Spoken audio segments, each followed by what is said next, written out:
Hello hi कैसे हो। नमस्कार। तो बात करने ये सब तो बाय करते हैं बट ठीक है। तो पॉइंट इसके बात करते हैं हमारे मॉड्यूल नंबर 3 मतलब हमारे इंडियन फाइनेंशियल मार्केट्स की। तो इसमें हमें बेसिकली सिक्योरिटीज़ मार्केट के बारे में पढ़ना है। ये पूरा मार्केट क्या होता है, कैसे रेगुलेट होता है, इसमें क्या क्या ऑपरेशन होते हैं, सारी चीज़ के बारे में पढ़ेंगे। I will try to keep this lecture as crisp as possible क्योंकि द पॉइंट इज़ अगर मैं बहुत बड़ा लेक्चर करूँगा तो देखने में टाइम नहीं है, टाइम भी होगा तो भी फिर बहुत लेंथी लेक्चर हो जाता है एक पॉइंट के बाद, it feels lethargic. So to avoid that I try and like cover everything in very crisp manner. तो ये मेरा बेसिकली ट्राई रहेगा। एंड अदर थिंग इसकी थोड़ा देखते हैं कितने टॉपिक्स को कवर कर सकते हैं क्योंकि जो भी टॉपिक्स रिडेंडेंट हैं या फिर खूब ज़्यादा थ्योरी है वो आप पढ़ सकते हो, मैं आपको एक्सप्लेन कर दूंगा उसके पीछे का कॉन्सेप्ट। पर हम फोकस जो करने वाले हैं वो कोर कॉन्सेप्ट पे करने वाले हैं कि एक्चुअली चीज़ें कैसे वर्क करती है। तो ये अगर आपको समझ में आ गया तो you can write any type of answer और आपका जो अंडरस्टैंडिंग भी है वो भी थोड़ा अच्छा हो जाएगा, राइट। तो चलिए शुरू करते हैं हमारे फाइनेंशियल मार्केट्स के बारे में। तो मैं बहुत ही ब्रीफ में आपको इंट्रोडक्शन देता हूँ कि क्या होता है फाइनेंशियल मार्केट एंड एवरीथिंग। तो will start with our PPT first. पहले तो इसे थोड़ा कम करते हैं या ठीक है। So we'll start with our PPT first. This is our module 1. This is our module 1, the capital markets. तो इसमें हमें पढ़ना क्या है basically, this is like I have divided this whole module into 6 different modules. तो ये सब module है, फिर सब टॉपिक्स भी कह सकते हो। So I have made this PPTs using Gamma. इसका content is given by me, तो don't worry about that. The problem is that कि इसमें बस बहुत ज़्यादा थ्योरी है, तो ये खुद से भी आप पढ़ सकते हो when you are referring it for the exam. But when you are learning about it you should be like in a position जहाँ पर आप थोड़ा सा सीखने के एटीट्यूड से करो। So my personal opinion would be कि मैं तो पीपीटी पढ़ पढ़ के नहीं सिखाऊंगा, मैं कॉन्सेप्ट एक्सप्लेन करूँगा, बाद में आप कर रहे हो। मैं I try to like end this lecture under 1 hour. अगर वो होता है basically this will help you to understand a lot of concepts. जो कॉन्सेप्ट रियली मैटर करता है वो एक्सप्लेन करूँगा आपको, या सॉरी। तो let's start with the Indian financial system, Indian financial markets. तो जो हमारा BFSI है उसमें जो FS है, हमारा FS मतलब क्या, फॉर श्योर नहीं, FS मतलब हमारा फाइनेंशियल सिस्टम, फाइनेंशियल सर्विसेज, उसके अंडर ये हमारा जो इस सेक्टर के अंडर बेसिकली आता है इंडियन फाइनेंशियल मार्केट्स। तो ये होते क्या हैं, होते क्यों हैं, किस लिए हैं, ये समझते हैं। पहले एक कहानी समझते हैं, तो ये पूरे स्लाइड्स कवर हो जाएंगे इसमें आपके। होते क्या है इंडियन फाइनेंशियल मार्केट्स, देखो द पॉइंट इज़ दैट ना, आपका एक इंडियन फाइनेंशियल मार्केट मतलब कुछ ऐसी बड़ी नई चीज़ नहीं है, बहुत ही ईजी वाली चीज़ है। तो if I like word to explain you this थोड़ा सा डिटेल में, I can do it, I guess I can use this thing, yes I can बेटा। I just change the colour to let's say yellow. So if you look at this ना, like so for example ये दो आपके just saying एक part है आपके लिए, and थोड़ा कहानी समझते हैं कि कैसे इसका पीछे का बैकग्राउंड वगैरह क्या है ये समझते हैं, और बाकी चीज़ें बाद में सुनेंगे। देखो होता क्या है बेसिकली, होता क्या है भाई, देखो जब फॉर एग्जांपल एक हाउस होल्ड है, एग्जांपल शुरू करते हैं। फॉर एग्जांपल एक हाउस होल्ड है, हाउस होल्ड क्या करता है, हाउस होल्ड पैसा कमाता है, जॉब से पैसा कमाता है, राइट। जॉब से पैसा कमा के उसमें से थोड़ा पैसा खर्च करता है, बाद में जो बचता है उसका वो सेविंग में से कहते हैं, राइट। जब आप अपने एक्सपेंसेस कवर करके पैसे बचाते हो, जो भी आपका पैसा बचता है उसे हम कहते हैं सरप्लस मनी। तो ये जो पर्टिकुलर हाउस होल्ड है ना, ये सरप्लस में है, उसके पास पैसा बच रहा है, right. So he is a surplus, is a person who is having surplus money, right. दुनिया के किसी और कोने में एक और बंदा है जो बिजनेस कर रहा है, उसको अपने बिजनेस को एक्सपांड करना है और उसके एक्सपेंशन के लिए उसे पैसा चाहिए, पर उसके पास उतना पैसा अभी नहीं है। तो जो एक्सपेंशन के लिए उसके पास पैसा नहीं है लेकिन उसको ज़रूरत है, तो वो क्या है, मनी का सीकर है, उसको पैसे की ज़रूरत है, ही इज़ नीडी। सो ऐसे लोगों को जो कनेक्ट करवाता है वो हमारा फाइनेंशियल मार्केट्स है, जो सीकर को सरप्लस वाले से कनेक्ट करवाता है, that is your financial markets. समझ रहे हो। अब ये कैसे होता है समझते हैं। फॉर एग्जाम्पल मेरी कंपनी है किसी ABC लिमिटेड, और इस कंपनी को मैंने ग्रो किया। अब मुझे क्या करना है, कंपनी को और एक्सपांड करना है, और एक्सपांशन के लिए मुझे बहुत ज़्यादा पैसा चाहिए। तो मैं क्या कर सकता हूँ, मैं तो पहली बात मैं कर सकता हूँ कि मैं बैंक के पास जा सकता हूँ और उन्हें बोल सकता हूँ कि मुझे लोन दो। वो भी एक वे है और बैंक मुझे लोन दे भी देगा, मेरे जो पास फाइनेंशियल रिकॉर्ड्स इसके ऊपर मुझे लोन दे सकता है bank. But the problem is that bank का लोन जब मैं लूँगा तब मुझे उसके इंटरेस्ट पीरियडिकली देने पड़ेंगे और मेरा जो प्रिंसिपल है वो भी मुझे पूरा करना पड़ेगा। सो द पॉइंट इज़ दैट इसमें क्या है कि मुझे मेरा कैश का आउटफ्लो बहुत जल्दी शुरू होगा और ये मेरे लिए फीजिबल कम है। So businesses were actually finding another way कि जहाँ पर वो पैसा रेज कर पाएँ और थोड़ा कम प्रॉब्लमेटिक वे में रेज कर पाए। नॉट बैंक से पैसा लेना is not a problematic thing, पर थोड़ा और एफिशिएंटली रेज कर सके जो उनके बिजनेस ऑपरेशंस में उनके बैलेंस शीट में थोड़ा ज़्यादा डेंट नहीं करेगा, राइट? क्योंकि बैंक के इंटरेस्ट आपको पे करने पड़ेंगे, अगर आपने नहीं किया तो फिर बैंक आपसे डिमांड करेगा, तो बाकी चीज़ें भी आती हैं फिर। तो ऐसा नहीं है कि कंपनी लोन लेती ही नहीं है, कंपनीज लोन लेती हैं, बट वो छोटे छोटे अमाउंट के लोन्स लेती हैं। अगर उन्हें बड़ा पैसा करना है, लाइक रेज करना है, तो उस केस में वो फाइनेंशियल मार्केट्स को ही प्रेफर करती हैं। तो क्या करना है आपको फाइनेंशियल मार्केट्स में? थिंग इज दैट कंपनीज करती क्या है, देखो जो मेरी कंपनी है, अभी मुझे एक्सपेंशन के लिए मान लो 5,000 करोड़ रुपए चाहिए, तो मैं क्या करूँगा, मेरे दो तरीके से मैं इसे कर सकता हूँ। अब मैं बैंक के पास नहीं जाऊँगा, मैं जाऊँगा सीधा पब्लिक के पास। पहला वे क्या है कि मैं पब्लिक को बोलूँगा आप मुझे पैसे दो, बदले में आपको मैं अपने कंपनी की ओनरशिप देता हूँ, और फिर जो आपने पैसा दिया उससे ग्रोथ करके मेरी कंपनी की वैल्यू बढ़ जाएगी और कंपनी के जो शेयर्स आपके पास थे, जो कंपनी ओनरशिप इनको देगी वो शेयर्स के फॉर्मेट में देगी।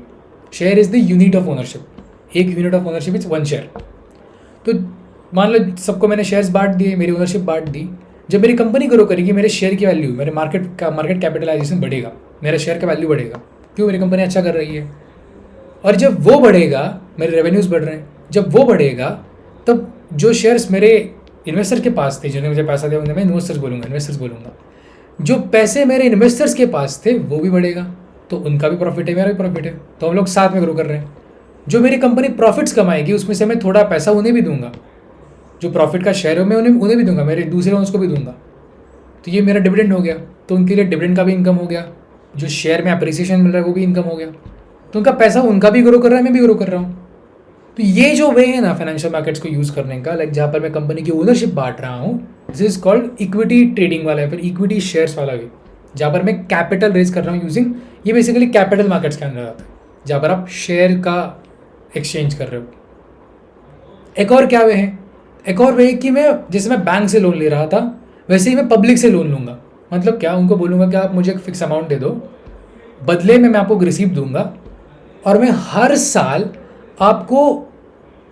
हर साल बेसिकली मैं आपको फिक्स इंटरेस्ट पे कुछ पैसे दूंगा और टेन्योर के एंड पे आपका जो प्रिंसिपल अमाउंट था वो भी दूंगा। जैसे फॉर एग्जांपल मैंने अगर 10,000 रुपये किसी से लिए, पब्लिक से लिए 10,000 रुपये 10% के इंटरेस्ट रेट पे, तो मैं क्या करूँगा, हर साल उन्हें 10% ऑफ 10,000 इज 1,000, तो हर साल उन्हें मैं 1,000 रुपये दूंगा। एंड 10 साल बाद, मान लो 10 साल का टेन्योर था, 10 साल बाद वो 10,000 रुपये भी वापस दे दूंगा। पब्लिक से मैंने लोन लेके कर दिया। तो ये जो वे है हमारा, उसे हम कहते हैं बॉन्ड वाला वे, डिबेंचर्स वाला वे। लाइक ये काइंड ऑफ लोन ही है, पर आप ये पब्लिक से लोन ले रहे हो। तो फाइनेंशियल मार्केट्स क्या है, जैसे मैंने पहले बोला कि ये सरप्लस मनी को कनेक्ट करवाता है मनी सीकर से, जिसके पास सरप्लस मनी है उसको कनेक्ट करवाता है मनी सीकर से। ये हमारे फाइनेंशियल मार्केट्स हो गए। और इसे कनेक्ट करने के दो तरीके हैं, एक तो आप डिबेंचर्स बॉन्ड से कनेक्ट करवाओ या फिर आप शेयर म्यूचुअल फंड से कनेक्ट करवाओ। समझ रहे हो, शेयर से कनेक्ट करो बेसिकली। तो ये तरीका है आपके फाइनेंशियल मार्केट्स का, ये है हमारे फाइनेंशियल मार्केट्स। हम कहते हैं सिक्योरिटीज़ मार्केट। दो टाइप के सिक्योरिटीज़ मार्केट, एक तो बॉन्ड और दूसरा शेयर्स वाला। तो ये जो आपके दो एंटिटीज़ थी, जो कि आपका ये मनी सीकर था और जिसके पास मनी जो सेविंग्स में था, जो हमारा सरप्लस में था इंसान, उसको बेसिकली कनेक्ट करने का तरीका, ये दोनों को कनेक्ट करने का तरीका is the financial markets, is the financial markets. बहुत ही हार्ड है इस पर लिखना, ठीक है। तो फाइनेंशियल सिस्टम, फाइनेंशियल मार्केट्स क्या हैं? ये कनेक्ट करवाते हैं किसे? सीकर को, मनी के सीकर को पैसे के सीकर को, जिसके पास पैसा है मतलब सरप्लस मनी वाले से, करने के दो तरीके हैं, कनेक्ट करने के दो तरीके हैं। कौन सा है? पहला डिबेंचर्स, दूसरा है अपना शेयर्स वाला, इक्विटी वाला तरीका। तो इस तरह ये चीज़ें वर्क करती हैं आपके लिए। तो द थिंग इज़ दैट वही एक्सप्लेन करने का तरीका, like I was just trying to do. So this is how it works, right. तो सिक्योरिटीज़ मार्केट क्या है, पढ़ सकते हैं आप इसे। जो मैंने येलो में करके देखा है वो देखो, at its core the securities market is acts as the bridge, right, जैसे मैंने एक्सप्लेन किया था आपको। अब एंटिटीज़ कौन सी हैं? जैसे मनी सीकर कौन है? बिजनेसमैन्स, जो कंपनीज़ हैं, गवर्नमेंट भी हो सकता है, और जो मनी सरप्लस वाले वो हमारे इन्वेस्टर्स हैं। अब इन्वेस्टर के भी टाइप्स होते हैं, एक तो high net worth individuals, institutional buyers, या फिर आपके रिटेलर्स मतलब हम लोग, समझ रहे हो। तो ये आपका सिक्योरिटीज़ मार्केट हो गया। एक सिस्टम क्या है बेसिकली हो गया ये सिक्योरिटीज़ मार्केट में। एक चीज़ आपको समझनी पड़ेगी जो कि बहुत इंटरेस्टिंग चीज़ है, ये है आपके इसका इंपॉर्टेंस क्या है basically. The point is that with the securities market is that securities market में ना एक बहुत बढ़िया चीज़ है, ये एक चीज़ है कि इसके बेनिफिट्स देखो। First thing is mobilisation of saving. Mobilisation of saving मतलब क्या? जब आपने देखा कि वो सरप्लस मनी जिसके पास था, जिसके पास सेविंग्स थी, वो मैक्स टू मैक्स क्या करता बताओ? पैसा लेके किसी बैंक अकाउंट में सेविंग के लिए रख देता मैक्स टू मैक्स, बैंक फिर आगे लोन के लिए देता। मान लो बैंक भी नहीं है, क्या करता? घर पे पड़ा रहता पैसा उसका। So the thing is that कि वो पैसा प्रोडक्टिव नहीं है, वो कुछ प्रोडक्टिव काम नहीं आ रहा, वो बस पड़ा हुआ है वैसे। उसको वो पैसा जो हमसे मोबिलाइज कर रहे हैं इस सेविंग को, surplus to seeker, we are basically that making that money productive, समझ रहे हो। तो उसे प्रोडक्टिव करके बेसिकली हम इकोनॉमी में हेल्प कर रहे हैं, क्योंकि जब पैसा किसी बिजनेस के पास जाएगा, बिजनेस उससे एक्सपेंशन करेगा, ग्रोथ करेगा, उसी के एम्प्लॉयज़ की सैलरी बढ़ेगी, एम्प्लॉयज़ की सैलरी बढ़ने से वो स्पेंडिंग बढ़ाएंगे, स्पेंडिंग से लिक्विडिटी बढ़ेगी, पैसा और आएगा सिस्टम में, और लिक्विडिटी बढ़ने से बिजनेस और ग्रो करेंगे। तो एक बेसिकली साइकिल है, और इस साइकिल का बाय प्रोडक्ट क्या है? ग्रोथ। तो जब जब ये साइकिल चलेगा आपका एक बाय प्रोडक्ट बनेगा। क्या बनेगा आपका बाय प्रोडक्ट? ग्रोथ। ग्रोथ को मैं GRO, ठीक है, पूरा लिखने का ट्राई करता हूँ, नहीं लिखूँगा, छोड़ दो। सो ग्रोथ आपके लिए आ गई, right. This was the last point, यही होगा। प्राइस डिस्कवरी मतलब क्या? जब इसे मैं एक्सप्लेन करूंगा at the time of secondary market, छोड़ दो अभी। Yes, so this is how it works, समझ रहे हो। तो इसके बेनिफिट्स बहुत हैं भाई, इसके बहुत ज़्यादा बेनिफिट्स हैं। टाइप्स ऑफ फाइनेंशियल इंस्ट्रूमेंट्स क्या है? देखो, जैसे मैंने पहले बोला कि दो तरीके से आप पब्लिक से पैसा ले सकते हो। एक तो आपके इक्विटी शेयर्स हो गए, और दूसरा आपके बॉन्ड एंड डिबेंचर्स हो गए। तो दो तरीके से मैं शेयर्स ले सकता हूँ, इक्विटीज कर सकता हूँ, राइट। डिफरेंस क्या है? लिखा है इधर कि इक्विटी शेयर्स में आप क्या कर रहे हो? ओनरशिप दे रहे हो। बॉन्ड्स में क्या कर रहे हो? आप लोन दे रहे हो बेसिकली। कंपनी जो इन्वेस्टर है वो तो लोन ही दे रहा है कंपनी को। रिटर्न्स में क्या है? आपको डिविडेंड्स मिलेगा, वेरिएबल रहता है वो। इधर आपको इंटरेस्ट मिलेगा। डिविडेंड मतलब क्या है? कंपनी अपने प्रॉफिट में से, बेसिकली कंपनी डिक्लेयर करती है कि इतने प्रॉफिट में से इतना पैसा अब हम बांटेंगे हमारे ओनर्स में। तो ओनर्स में तो आप भी ओनर ही हो ना कंपनी के, तो आपको मिलेगा। रिस्क लेवल क्या है कंपनी को? चीज़ इस बारे में बात करते हैं थोड़ा। इक्विटी शेयर्स में आप कंपनी के ओनर बने हो, तो कंपनी के साथ जो भी होगा ना वो आपके साथ भी होगा। मतलब ऐसे नहीं, लाइक अगर कंपनी डूबती है तो आपका पैसा भी डूबेगा, समझ रहे हो। इक्विटी शेयर्स में जब आपको ओनरशिप मिलती है, this is the residual preference. Like company अगर डूबती है मान लो, तो जो भी कंपनी के बचे हुए एसेट्स हैं उसमें से पहले बॉन्ड वाले जो लोग हैं ना, डिबेंचर्स वाले लोग, उनका जो भी हिसाब है वो किया जाएगा पहले। सब कुछ देने के बाद, लोन बॉन्ड सब कुछ देने के बाद, जो भी बैंक से लोन लिया था, बॉन्ड्स लिए थे, सब कुछ होने के बाद एंड में अगर कुछ बचता है तो वो इक्विटी शेयर वाले को मिलेगा। सो that is a residual preference. सबसे आखिर में आपको प्रेफरेंस मिलेगा। That is another risk with being an equity share holder. But returns भी आपको उतने ज़्यादा मिलेंगे। जैसे पता है आपको कि risk is directly proportional to return. Return जितना ज़्यादा उतना ज़्यादा रिस्क होगा ही, समझ रहे हो। That is the point. Voting rights क्या होते हैं कि लाइक कंपनी, अभी ये ओनर हो तो कंपनी के डिसीजंस कुछ भी होंगे, तो डिसीजन में आपको भी बोलना पड़ेगा, क्योंकि आप तो कंपनी के ओनर हो, तो आपको वोटिंग का राइट मिलता है, डिसीजन के ऊपर वोट कर सकते हो आप। बॉन्ड्स में यानी कुछ नहीं मिलता। बॉन्ड्स मतलब आप बेसिकली पैसा देके उससे काम से काम रख रहे हो। कंपनी ओनरशिप में बेसिकली आप पूरा इन्वॉल्व हो, भले एक्चुअली ना हो, बट फिर भी कंपेयर टू बॉन्ड्स आप इन्वॉल्व हो, समझ रहे हो। सो दीज आर अपने types of financial instruments. The point is कि ये भी एक इंपॉर्टेंट पार्ट, डेरिवेटिव वाला पार्ट आता है उसके बाद। बट समझने की बात क्या है, देखो कि ये ऐसे वर्क करता है पूरा सिस्टम। इक्विटी शेयर्स जो है ना बेसिकली है risky, but it is basically a way of for a company to raise money. जैसे फॉर एग्जांपल मैंने कंपनी बनाई, ग्रो की, एक पॉइंट के बाद आई नीड सम मनी, और मैं बैंक के पास, HNIs के पास वापस नहीं जा सकता, क्योंकि उन्होंने पहले पैसे डाला था, इनिशियल राउंड्स में उन्होंने ही पैसा दिया था। लेकिन अब इट्स द चांस कि मुझे और पैसा चाहिए, तो मैं क्या करूँगा, कंपनी को पब्लिक कर दूँ। एंड दैट्स वेयर आपको पता हुआ एक चीज़ IPO करके, लाइक इनिशियल पब्लिक ऑफरिंग। होता क्या है बेसिकली IPO, जब कंपनी अपना पहली बार फर्स्ट टाइम अपने कंपनी के शेयर्स बेचने के लिए आती है, फ्रेश सेल के लिए करने के लिए आती है, दैट इज़ कॉल्ड IPO। जब मैं पहली बार मार्केट में अपने शेयर्स लाऊंगा बेचने के लिए, that is called IPO, initial public offering. ऐसा है क्या कि मैं एक ही बार कर सकता हूँ? नहीं, कितनी भी बार कर सकते हो आप। एक से ज़्यादा बार कर रहे हो, दूसरी बार जब करोगे तो उसे बोलेंगे फॉलो ऑन पब्लिक ऑफर, एक और बार करोगे बोलेंगे follow on public offer, FPO। Reliance ने किया है follow on public offer, Infosys ने भी आगे किया था। तो बड़ी बड़ी कंपनी इंडिया के सबने फॉलो ऑन पब्लिक ऑफर किए हैं, क्योंकि पैसा तो चाहिए।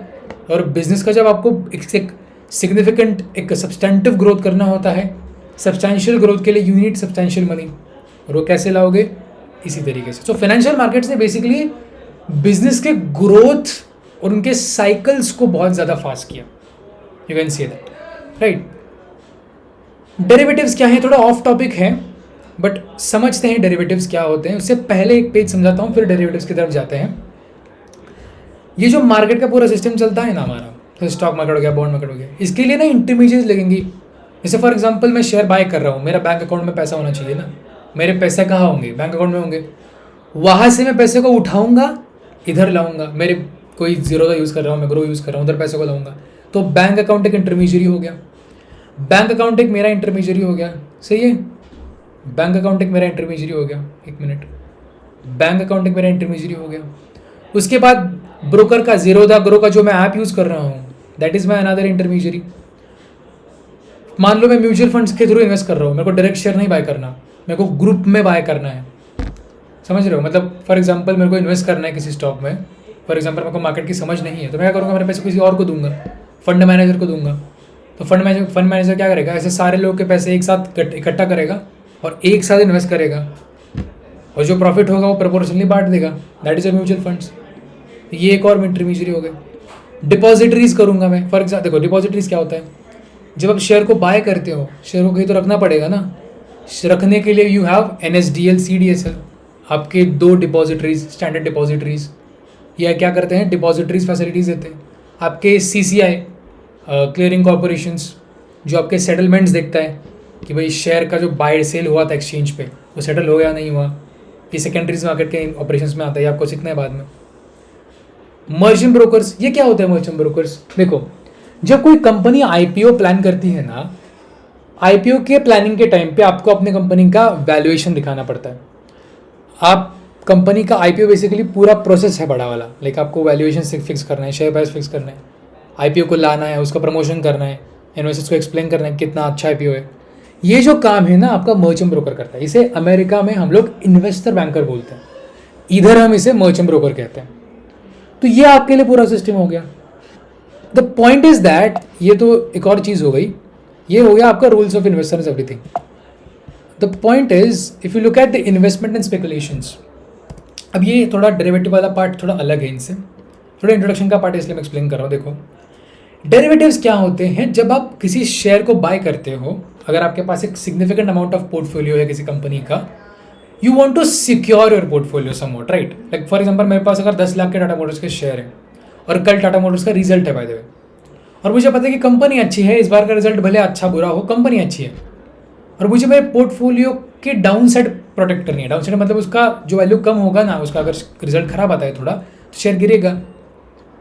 तो उसको प्रोटेक्ट करने के लिए मैं क्या करूँगा, मेरे शेयर को उसकी डाउन साइड को हेज कर दूंगा। So what I will do, अगर मेरे पास ऑप्शंस हैं तो मैं ऑप्शंस का पुट ऑप्शन बाय करूँगा या फिर कॉल ऑप्शन सेल करूँगा, तो मैं एक शॉर्ट पोजीशन करे करूँगा temporary, just to protect the downside. So the point is कि ये एक हेजिंग प्रोडक्ट है derivative.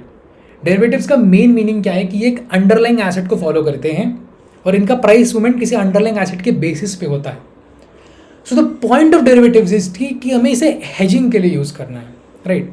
Nowadays the issue is कि people are using it for speculations just to earn more money.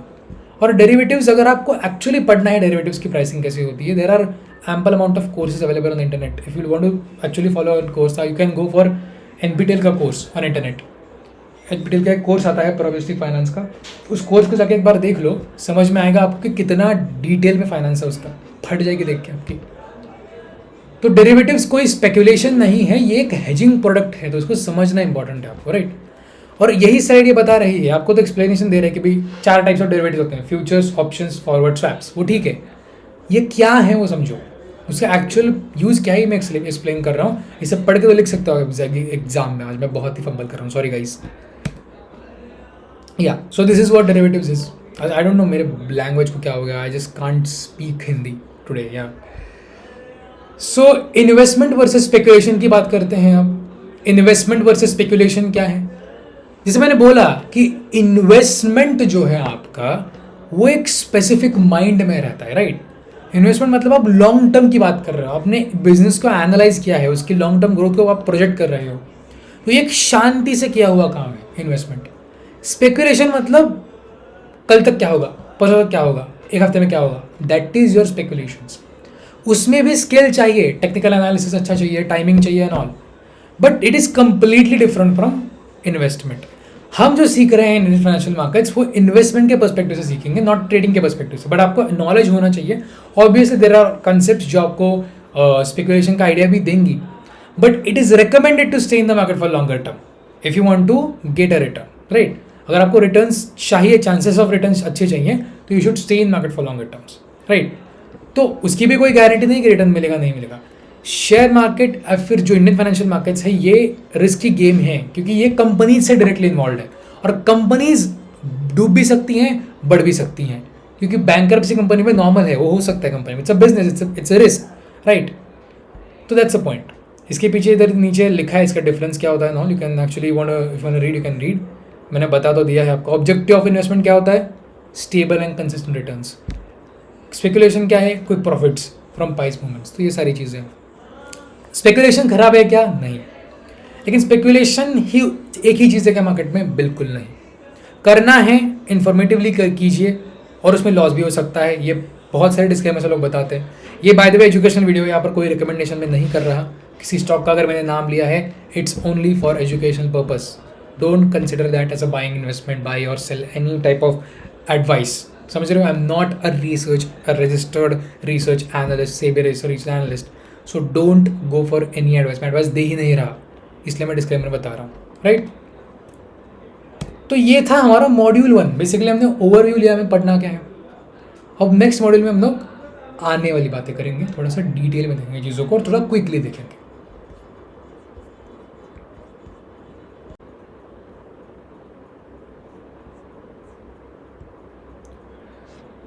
तो अब हम बात करते हैं primary markets and secondary markets की।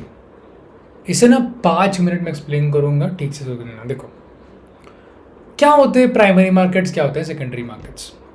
जब कोई सिक्योरिटी मतलब क्या, आपका गोल्ड के जो बॉन्ड्स हैं, आपके जो शेयर्स हैं, ये सिक्योरिटीज मतलब शेयर्स एंड बॉन्ड्स, अपने केस में यही है इधर। जब कोई सिक्योरिटी पहली बार फ्रेशली इंट्रोड्यूस होती है मार्केट में, उसे हम कहते हैं कि ये जो ऑपरेशन हो रहा है ये प्राइमरी मार्केट का ऑपरेशन है। और ये ऑपरेशन होने के बाद हम उसे लिस्ट करते हैं टू अ सर्टेन मार्केट, एक एक्सचेंज, जहां पर जिनके पास वो सिक्योरिटी ऑलरेडी है वो एक्सचेंज कर सकते हैं उनसे जिन्हें वो सिक्योरिटी चाहिए। तो ये जो चीज है ना, ये आपका हो गया सेकेंडरी मार्केट। प्राइमरी मार्केट क्या है? जहां पर सिक्योरिटी पहली बार इंट्रोड्यूस हो रही है। तो इसे एग्जांपल करते हैं, हम आईपीओ के एग्जांपल से समझते हैं, बहुत ही मजा आएगा आपको। देखो क्या ही मज़ा आएगा इसमें। हाँ ठीक है, बहुत ही ईजिली समझेगा। देखो, जब मैं मेरी कंपनी का पहली बार शेयर इंट्रोड्यूस कर रहा हूँ, उसे हम क्या कहते हैं, IPO, इनिशियल पब्लिक ऑफरिंग। जब मैं इसे इंट्रोड्यूस कर रहा हूँ तो मैं इसे जहाँ पर इंट्रोड्यूस करता हूँ उसे हम कहते हैं प्राइमरी मार्केट। ये मेरा प्राइमरी मार्केट का ऑपरेशन है, जहाँ पर मैंने शेयर्स को एक्चुअली इंट्रोड्यूस कर रहा हूँ। जो पैसा मैं रेज करूँगा वो मुझे मिल रहा है हाथ में, वो कंपनी के हाथ में। जो IPO जब आप सब्सक्राइब करते हो तो जो पैसा आप देते हो वो एक्चुअली कंपनी के पास जाता है। बोलोगे ये नई बात थोड़ी है, हाँ पता है आपको। थिंग इसकी वो पैसा एक्चुअली कंपनी के पास जाता है और वो पैसा एक्चुअली कंपनी यूज़ करती है अपने ऑपरेशंस में। सो जहाँ पर आप एक्चुअल पैसा कंपनीज को दे रहे हो, that is your primary market. Secondary market क्या है? जब मैंने IPO सब्सक्राइब किया, मुझे शेयर्स अलॉट हो गए। Once I got the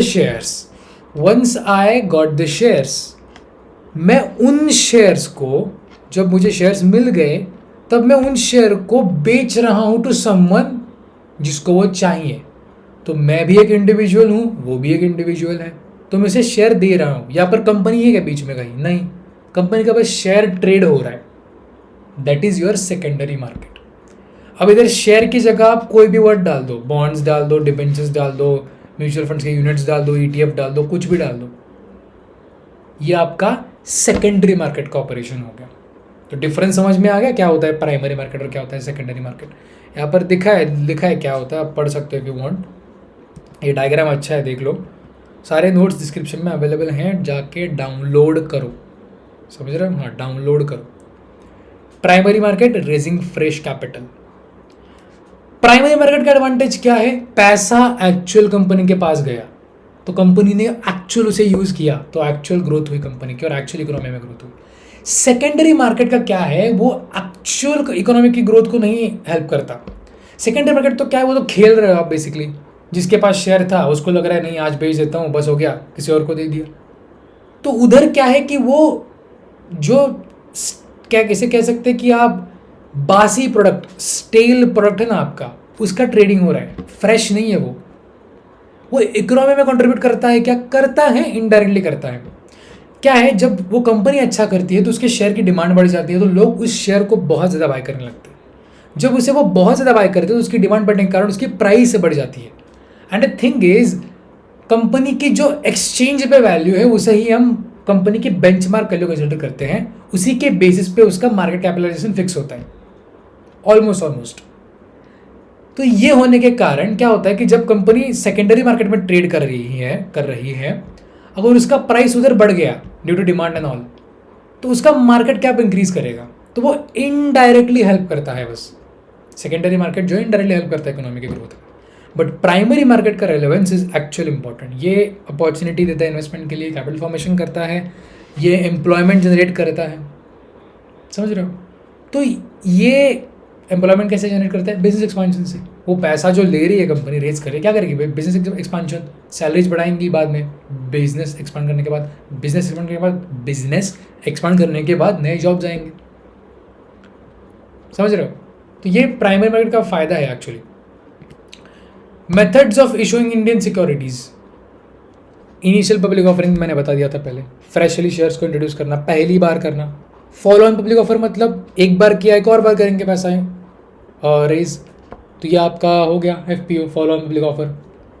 rights issue और प्राइवेट प्लेसमेंट क्या है? देखो, राइट्स इशू मतलब क्या? जो आपके एग्जिस्टिंग शेयर होल्डर्स हैं, जो आपके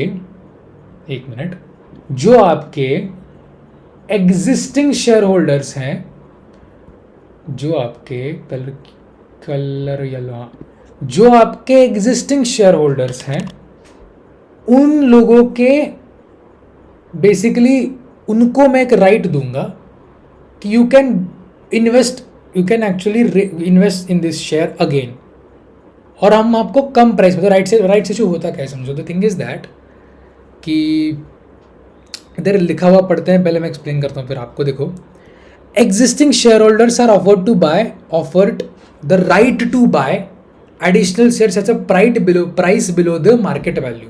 तो इसे समझते हैं अब आराम से। देखो, मान लो मेरे पास रिलायंस के शेयर थे, रिलायंस मेरे पास 1200 रुपये में पड़ा था, मेरे पास 100 शेयर थे।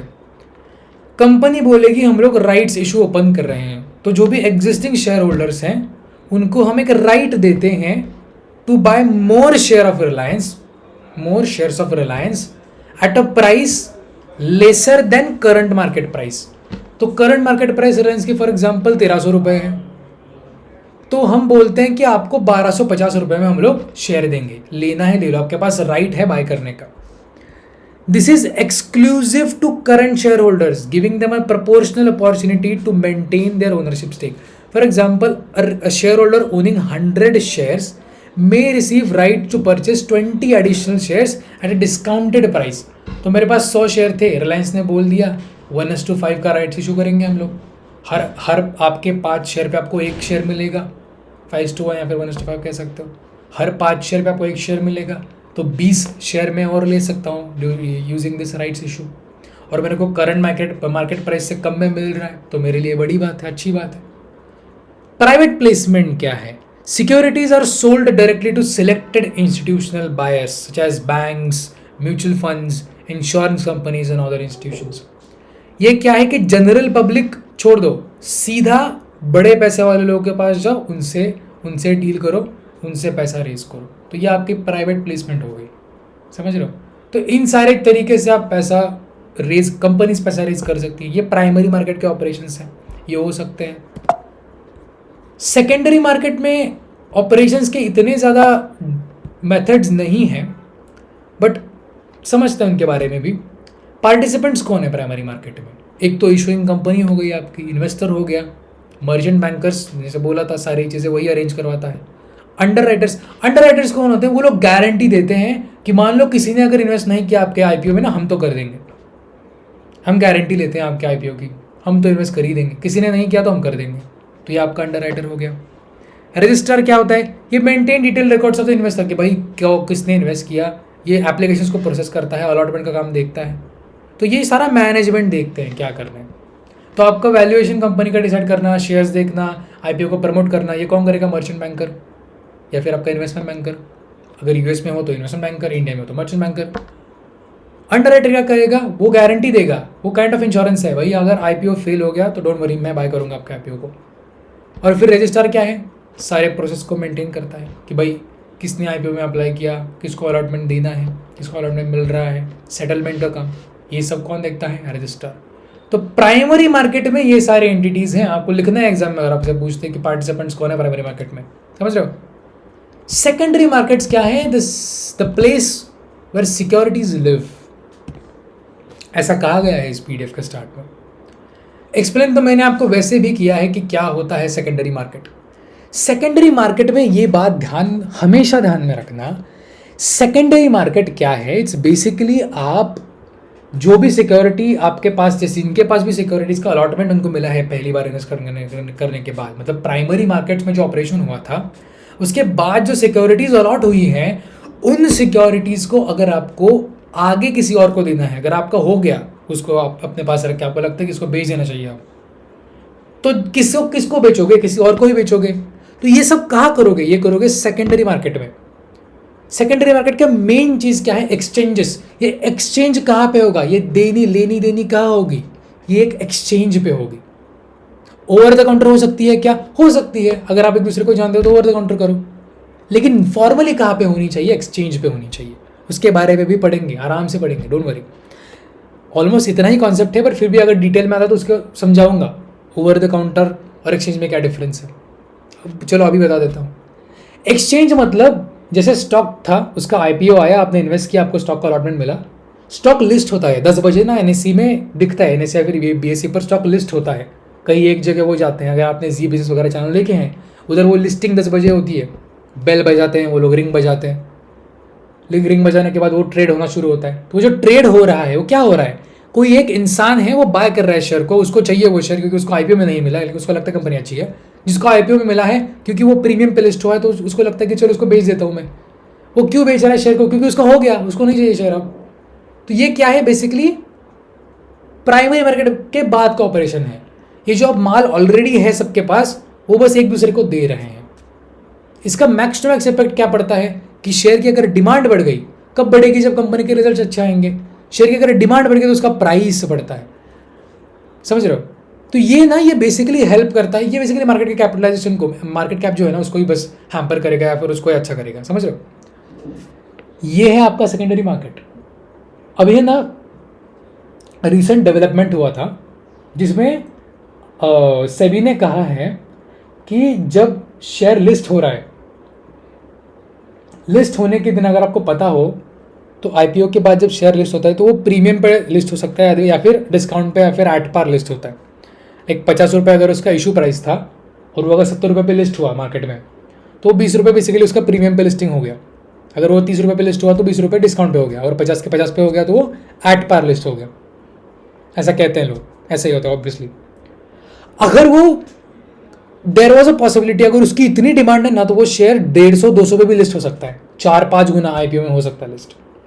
और ऐसा 2021 के अगर आप आईपीओ ऑब्जर्व करोगे ना, सारे आईपीओ मिनिमम 2 गुना तो लिस्ट हुए ही हैं, कैसे भी कंपनी हो। तो ये जो है ना, ये कभी कभी जब मार्केट में एक फ्रोथ आता है, मार्केट में कभी लोग ओवर हाइप्ड होते हैं अबाउट आईपीओज ना, तब ऐसा होता है। सेबी ने भी रिसेंटली चेंज किए हैं रूल्स। उन्होंने कहा है कि जब लिस्ट होगा आप कंपनी तो उसका एक दिन का मैक्सिमम मूवमेंट ही 100% हो सकता है। मतलब शेयर अब बस मैक्स टू मैक्स 2 गुना पे लिस्ट हो सकता है। मतलब 50 का अगर आपका इशू प्राइस था आईपीओ का, तो मैक्स टू मैक्स आप 100 रुपये पे शेयर को लिस्ट करवा सकते हो। मतलब ये कोई कंपनी नहीं डिसाइड करती रेट, ये मार्केट के डिमांड एंड सप्लाई पर डिसाइड होता है। जो प्री ओपन होता है ना, किसी भी लिस्टिंग के टाइम पे देर आर 15 मिनट्स का प्री ओपन। तो प्री ओपन के जो ऑर्डर्स है उसके मैचिंग के ऊपर वो लिस्ट, उसका एक प्राइस डिसाइड होता है और फिर वो उस प्राइस पे लिस्ट होता है। लिस्ट होने के बाद फिर आगे का जो कंटिन्यूस ट्रेडिंग का उसका मूवमेंट है उसमें वो उसके प्राइस फिर फ्लक्चुएट करती है। दैट इज द पॉइंट, समझ रहे हो? ऐसे वर्क करती हैं सारी चीज़ें। तो सेकेंडरी मार्केट क्या है? जो मेरे पास ऑलरेडी है उसको मैं खरीद बेच रहा हूँ बस।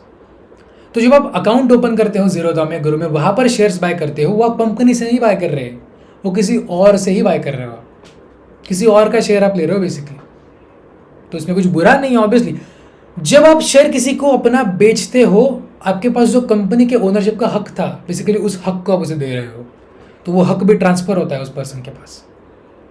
This is a thing to remember, right? Key features क्या है सेकेंडरी मार्केट्स के? लिक्विडिटी, या क्योंकि शेयर ट्रेड हो रहा है, लिक्विडिटी मिल रही है आपको। कंटिन्यूस ट्रेडिंग, आपको वो शेयर कंटिन्यूसली ट्रेड हो रहा है, उसके प्राइस चेंजेस हो रहे हैं। You can, if you want to buy that share again, you can do that. Price discovery मतलब क्या? कि उस शेयर की प्राइस, क्योंकि बहुत सारे लोग हैं, सो आपको अच्छे और फेयर प्राइसेस मिलते हैं। लिक्विडिटी जब कम होती है ना, प्राइस डिस्कवरी में इशू आता है, क्योंकि बहुत ही कम ट्रेड्स हो रहे हैं और जो हो रहे हैं वो भी बहुत ही एबनॉर्मल प्राइस पे होते हैं। फिर 500 पे एक ट्रेड हो गया, 505 पे, 510 पे दूसरा, 502 पे तीसरा, तो बहुत ही इरेगुलरिटी आती है। जब आपके पास बहुत सारे पार्टिसिपेंट्स हैं, लिक्विडिटी बहुत है, तो प्राइस डिस्कवरी अच्छी होती है, आपको फेयर प्राइसेस मिलते हैं। इन्वेस्टर प्रोटेक्शन है। थिंग इज दैट क्योंकि ये सेबी रेगुलेट करती है पूरे फाइनेंशियल मार्केट को कंप्लीट, तो जो कैपिटल मार्केट का पूरा अपना पूरा है ये सेबी करती है रेगुलेट। NSE BSE एक्सचेंजेस सब सेबी रेगुलेट करती है, तो इन्वेस्टर्स के लिए प्रोटेक्शन भी है अब इधर। That's all you need to understand, समझ रहे हो? तो इंफ्रास्ट्रक्चर ऑफ सेकेंडरी मार्केट, हाँ इससे कंपोनेंट्स क्या है देखो। क्या चाहिए आपको? शेयर ट्रेड करने के लिए जगह चाहिए। क्या है? एक्सचेंज। ब्रोकर चाहिए लोगों को मिलवाने के लिए, यू नीड अ ब्रोकर। और एक सेटलमेंट के लिए ऑर्गेनाइजेशन चाहिए, CCI, आपका क्लियरिंग कॉर्पोरेशन ऑफ इंडिया। और आपके पास डिपॉजिटरी चाहिए शेयर को रखने के लिए, NSDL CDSL। खत्म हो गया। This is secondary market. इधर देखो how secondary markets are trading works, ये लिखा है इधर, बहुत ईजी है। क्या करना है? डीमैट अकाउंट ओपन करना है, ट्रेडिंग अकाउंट। देखो 2 अकाउंट, जब आप कभी भी अकाउंट ओपन करते हो ना, 2 टाइप के अकाउंट्स आप ओपन करते हो, एक तो डीमैट और एक ट्रेडिंग अकाउंट। डीमैट अकाउंट में आपके शेयर्स है ना, उनको रखा जाता है। ट्रेडिंग अकाउंट में आपका पैसा रखा जाता है बेसिकली। तो ज़ीरोधा का जब आप अकाउंट ओपन करोगे तो आपका एक डीमैट अकाउंट ओपन होगा, ट्रेडिंग अकाउंट ओपन होगा। ट्रेडिंग अकाउंट बेसिकली जहाँ पर आपका पैसा होगा, डीमैट में आपका शेयर डीमटेरियलाइज फॉर्म में होगा, मतलब इलेक्ट्रॉनिक फॉर्म में स्टोर होगा। और ज़ीरोधा का प्लेटफॉर्म तो आपके पास है ही, तो उसके पास आप ट्रेड कर दो, खत्म। प्लेस ऑर्डर करो। हाँ, सेकेंडरी मार्केट में ना, जैसे सबको पता है कि stock exchange is the key thing. जब आप ऑर्डर देते हो ना, लाइक बाय रिलायंस, तो जब बाय करने के बाद वो ऑर्डर मैचिंग NSE पे होती है, NSE या फिर BSE पे, जहाँ पर आपने ऑर्डर प्लेस किया, उसे हम कहते हैं एनोनिमस ऑर्डर मैचिंग। मतलब आपको पता नहीं कि आपका सेलर कौन है, किससे शेयर बाय कर रहे हो, और सेलर को भी पता नहीं कि वो किसको शेयर बेच रहा है, ये किसी को पता नहीं होता। और that is another good thing. क्योंकि आपको पता नहीं एनोनिमसली ऑर्डर मैच हो रही हैं। लेकिन अगर आप ओवर द काउंटर करोगे, किसी के साथ मिलके करोगे, तो आप उस पर्सन को जानते हो, वो आपको जानता है। तो वो गलत है क्या? नहीं, अच्छा है। लेकिन जो बड़ी डील्स होती है ना, वो OTC होती हैं, ओवर द काउंटर होती हैं, वो एक्सचेंज पे नहीं होती। एक्सचेंज पे तो रिटेलर्स मोस्टली ट्रेड करते हैं, जिनको एनोनिमिटी से कोई फ़र्क नहीं पड़ता। दैट इज़ द, समझ रहे हो? तो ये आपके हो गया। अब इसका कंपैरिजन है, आखिरी पेज पे देखो, primary market secondary market comparison. You can read anything, मैंने सब कुछ आपको अच्छे से एक्सप्लेन किया है विथ एवरी पॉइंट, समझ रहे हो? तो दिस वाज द डिफरेंस।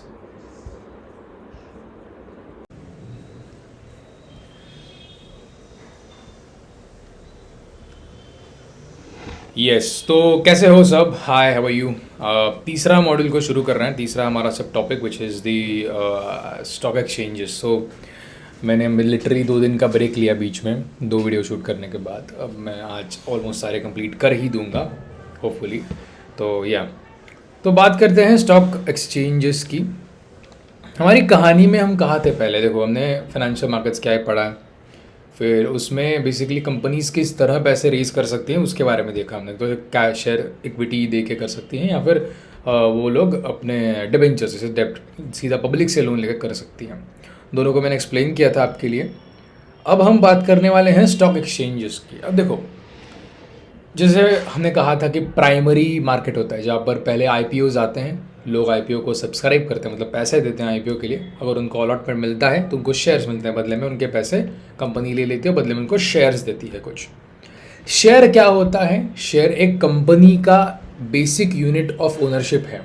मतलब एक कंपनी का अगर आपको बेसिक ओनर बनना है, यूनिट ओनरशिप अगर आपको चाहिए, तो आपको एक शेयर बाय करना पड़ेगा उस कंपनी का।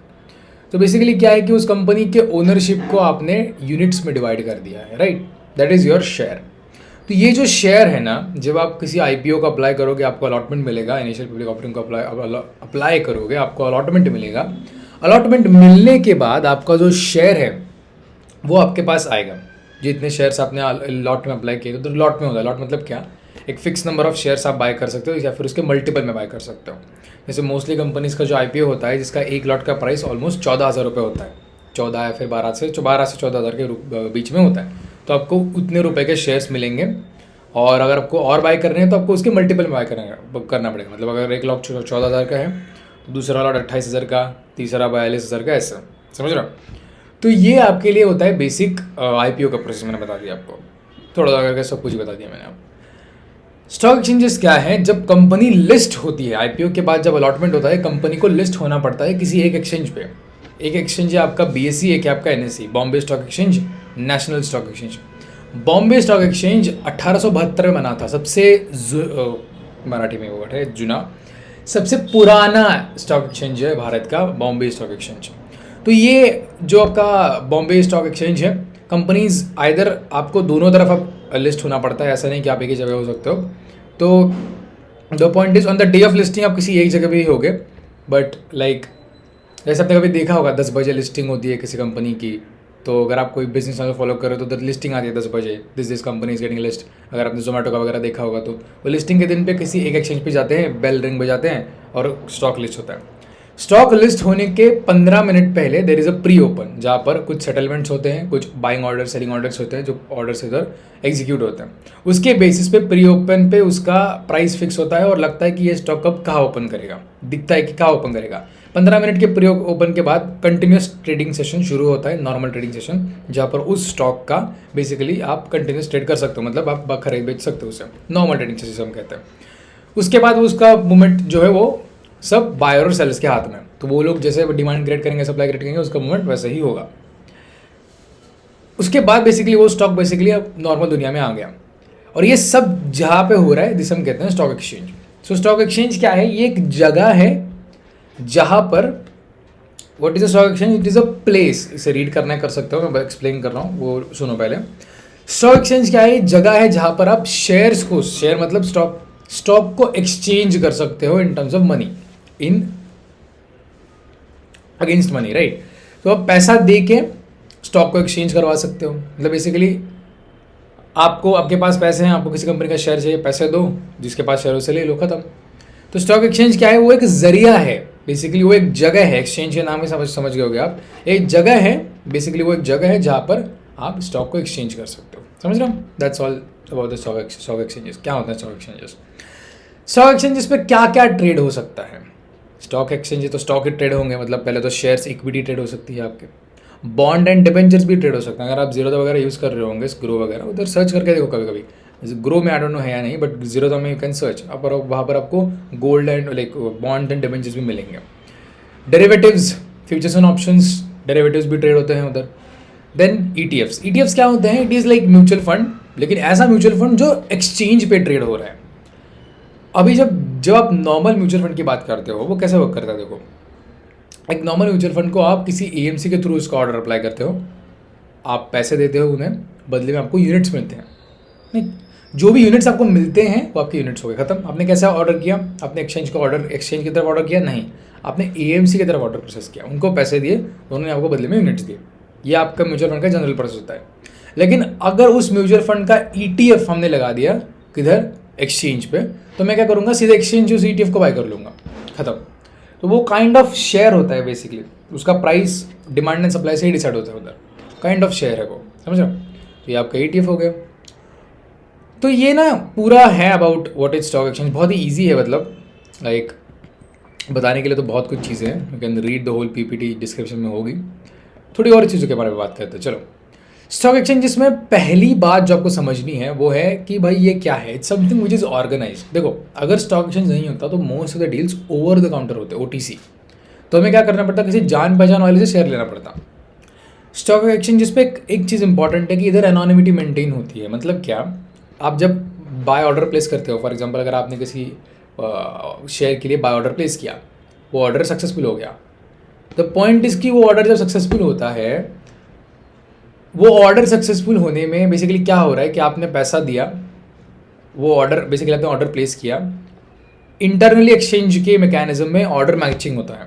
तो ये जो ऑर्डर मैचिंग है ना, ये एनोनिमस है. मतलब आपको पता नहीं है कि किस बायर से आप बाय कर रहे हो, और उस सेलर को पता नहीं कि किस बायर को पैसा दे रहा है, लाइक वो स्टॉक्स दे रहा है, राइट. तो इसके कारण ये जो ऑर्डर मैचिंग इसे हम कहते हैं एनोनिमस ऑर्डर मैचिंग. और एक्सचेंजेस सारे इसी टर्म्स पे चलते हैं.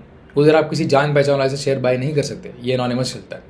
और ये अच्छा है क्योंकि इसमें बेसिकली आपको सामने वाली पार्टी पता नहीं है, तो कुछ अलग तरह की डिस्क्रिपेंसीज या फिर अलग तरीके की कुछ अनफेयरनेस इसमें हो नहीं सकते, राइट. तो ये आपके लिए हो गया स्टॉक एक्सचेंज.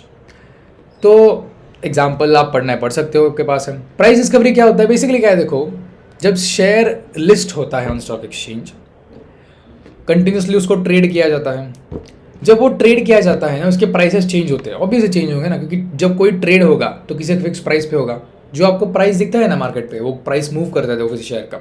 ऐसे 500, 500.2, 500.3, 500.4, 502, 503, वो प्राइस मूव करता है. मतलब वो हर एक price, it's something which that price is indicating कि इस प्राइस पे अभी ट्रेड हुआ था एक. मतलब वो अगर 500 है तो 500 पे किसी ने ट्रेड किया, 500.2 है तो 500.2 पे किसी और ने ट्रेड, और दो लोगों ने ट्रेड किया. तो वो जो प्राइस कंटिन्यूसली मूव करता है ना, बेसिकली वो दिखा रहा है कि लिक्विडिटी कितनी है. लिक्विडिटी मतलब क्या? हर जो प्राइस मूवमेंट होगा, वो हर एक प्राइस मूवमेंट एक ट्रेड है. उसमें उस प्राइस मूवमेंट पे बहुत सारे ट्रेड हो सकते हैं. मतलब क्या कि 500 पे चल रहा है अभी प्राइस, 502 हो गया. 502 मतलब 502 पे एक ट्रेड हुआ अभी, समझ रहे हो? अभी वो एक ही नहीं, बहुत सारे ट्रेड भी हो सकते हैं 502 पे. ऐसा नहीं कि सब एक ही लोग 502 पे ट्रेड करेंगे. 50,000 लोग एक साथ 502 के ही प्राइस पे ट्रेड कर सकते हैं. वो हो सकता है, पॉसिबिलिटी है, right. So the point is that कि ये जो हो रहा है, हाँ, ये जो हो रहा है, इट्स बेसिकली वो कंटिन्यूस ट्रेड हो रहा है, और वो इसलिए वो प्राइस अपडेट कर रहा है, जिसे हम कहते हैं करंट मार्केट प्राइस. जो मूव करता है ना, वो होता है अपना करंट मार्केट प्राइस. तो वो जितना स्टॉक एक्सचेंज है, बहुत सारे लोग हैं, तो लोग जितना ज़्यादा ट्रेड करेंगे ना, प्राइस डिस्कवरी अच्छी होगी. मतलब आपको अच्छे फेयर प्राइसेस मिलेंगे, ना कि ऐसे कि 500 उसके बाद सीधा 505 फिर 510. ऐसे नहीं होगा. वो बीच के प्राइसेस भी सब कैलकुलेट होंगे. क्यों? यहाँ पर लोग ज़्यादा हैं, एक्सचेंज हो रहा है, नेगोशिएशन हो रहा है, समझ रहे हो? That's the point. Investor protection यहाँ, क्योंकि देखो एक्सचेंज इंटरमीडियरी है, तो अगर कुछ डिस्क्रिपेंसी होती है, कुछ इश्यूज आते हैं, तो एक्सचेंज इज लायबल. तो एक्सचेंज आपका पूरा ध्यान रखता है इस केस में. अगर ऑर्डर मैचिंग में उसमें कुछ इशू हो गया तो.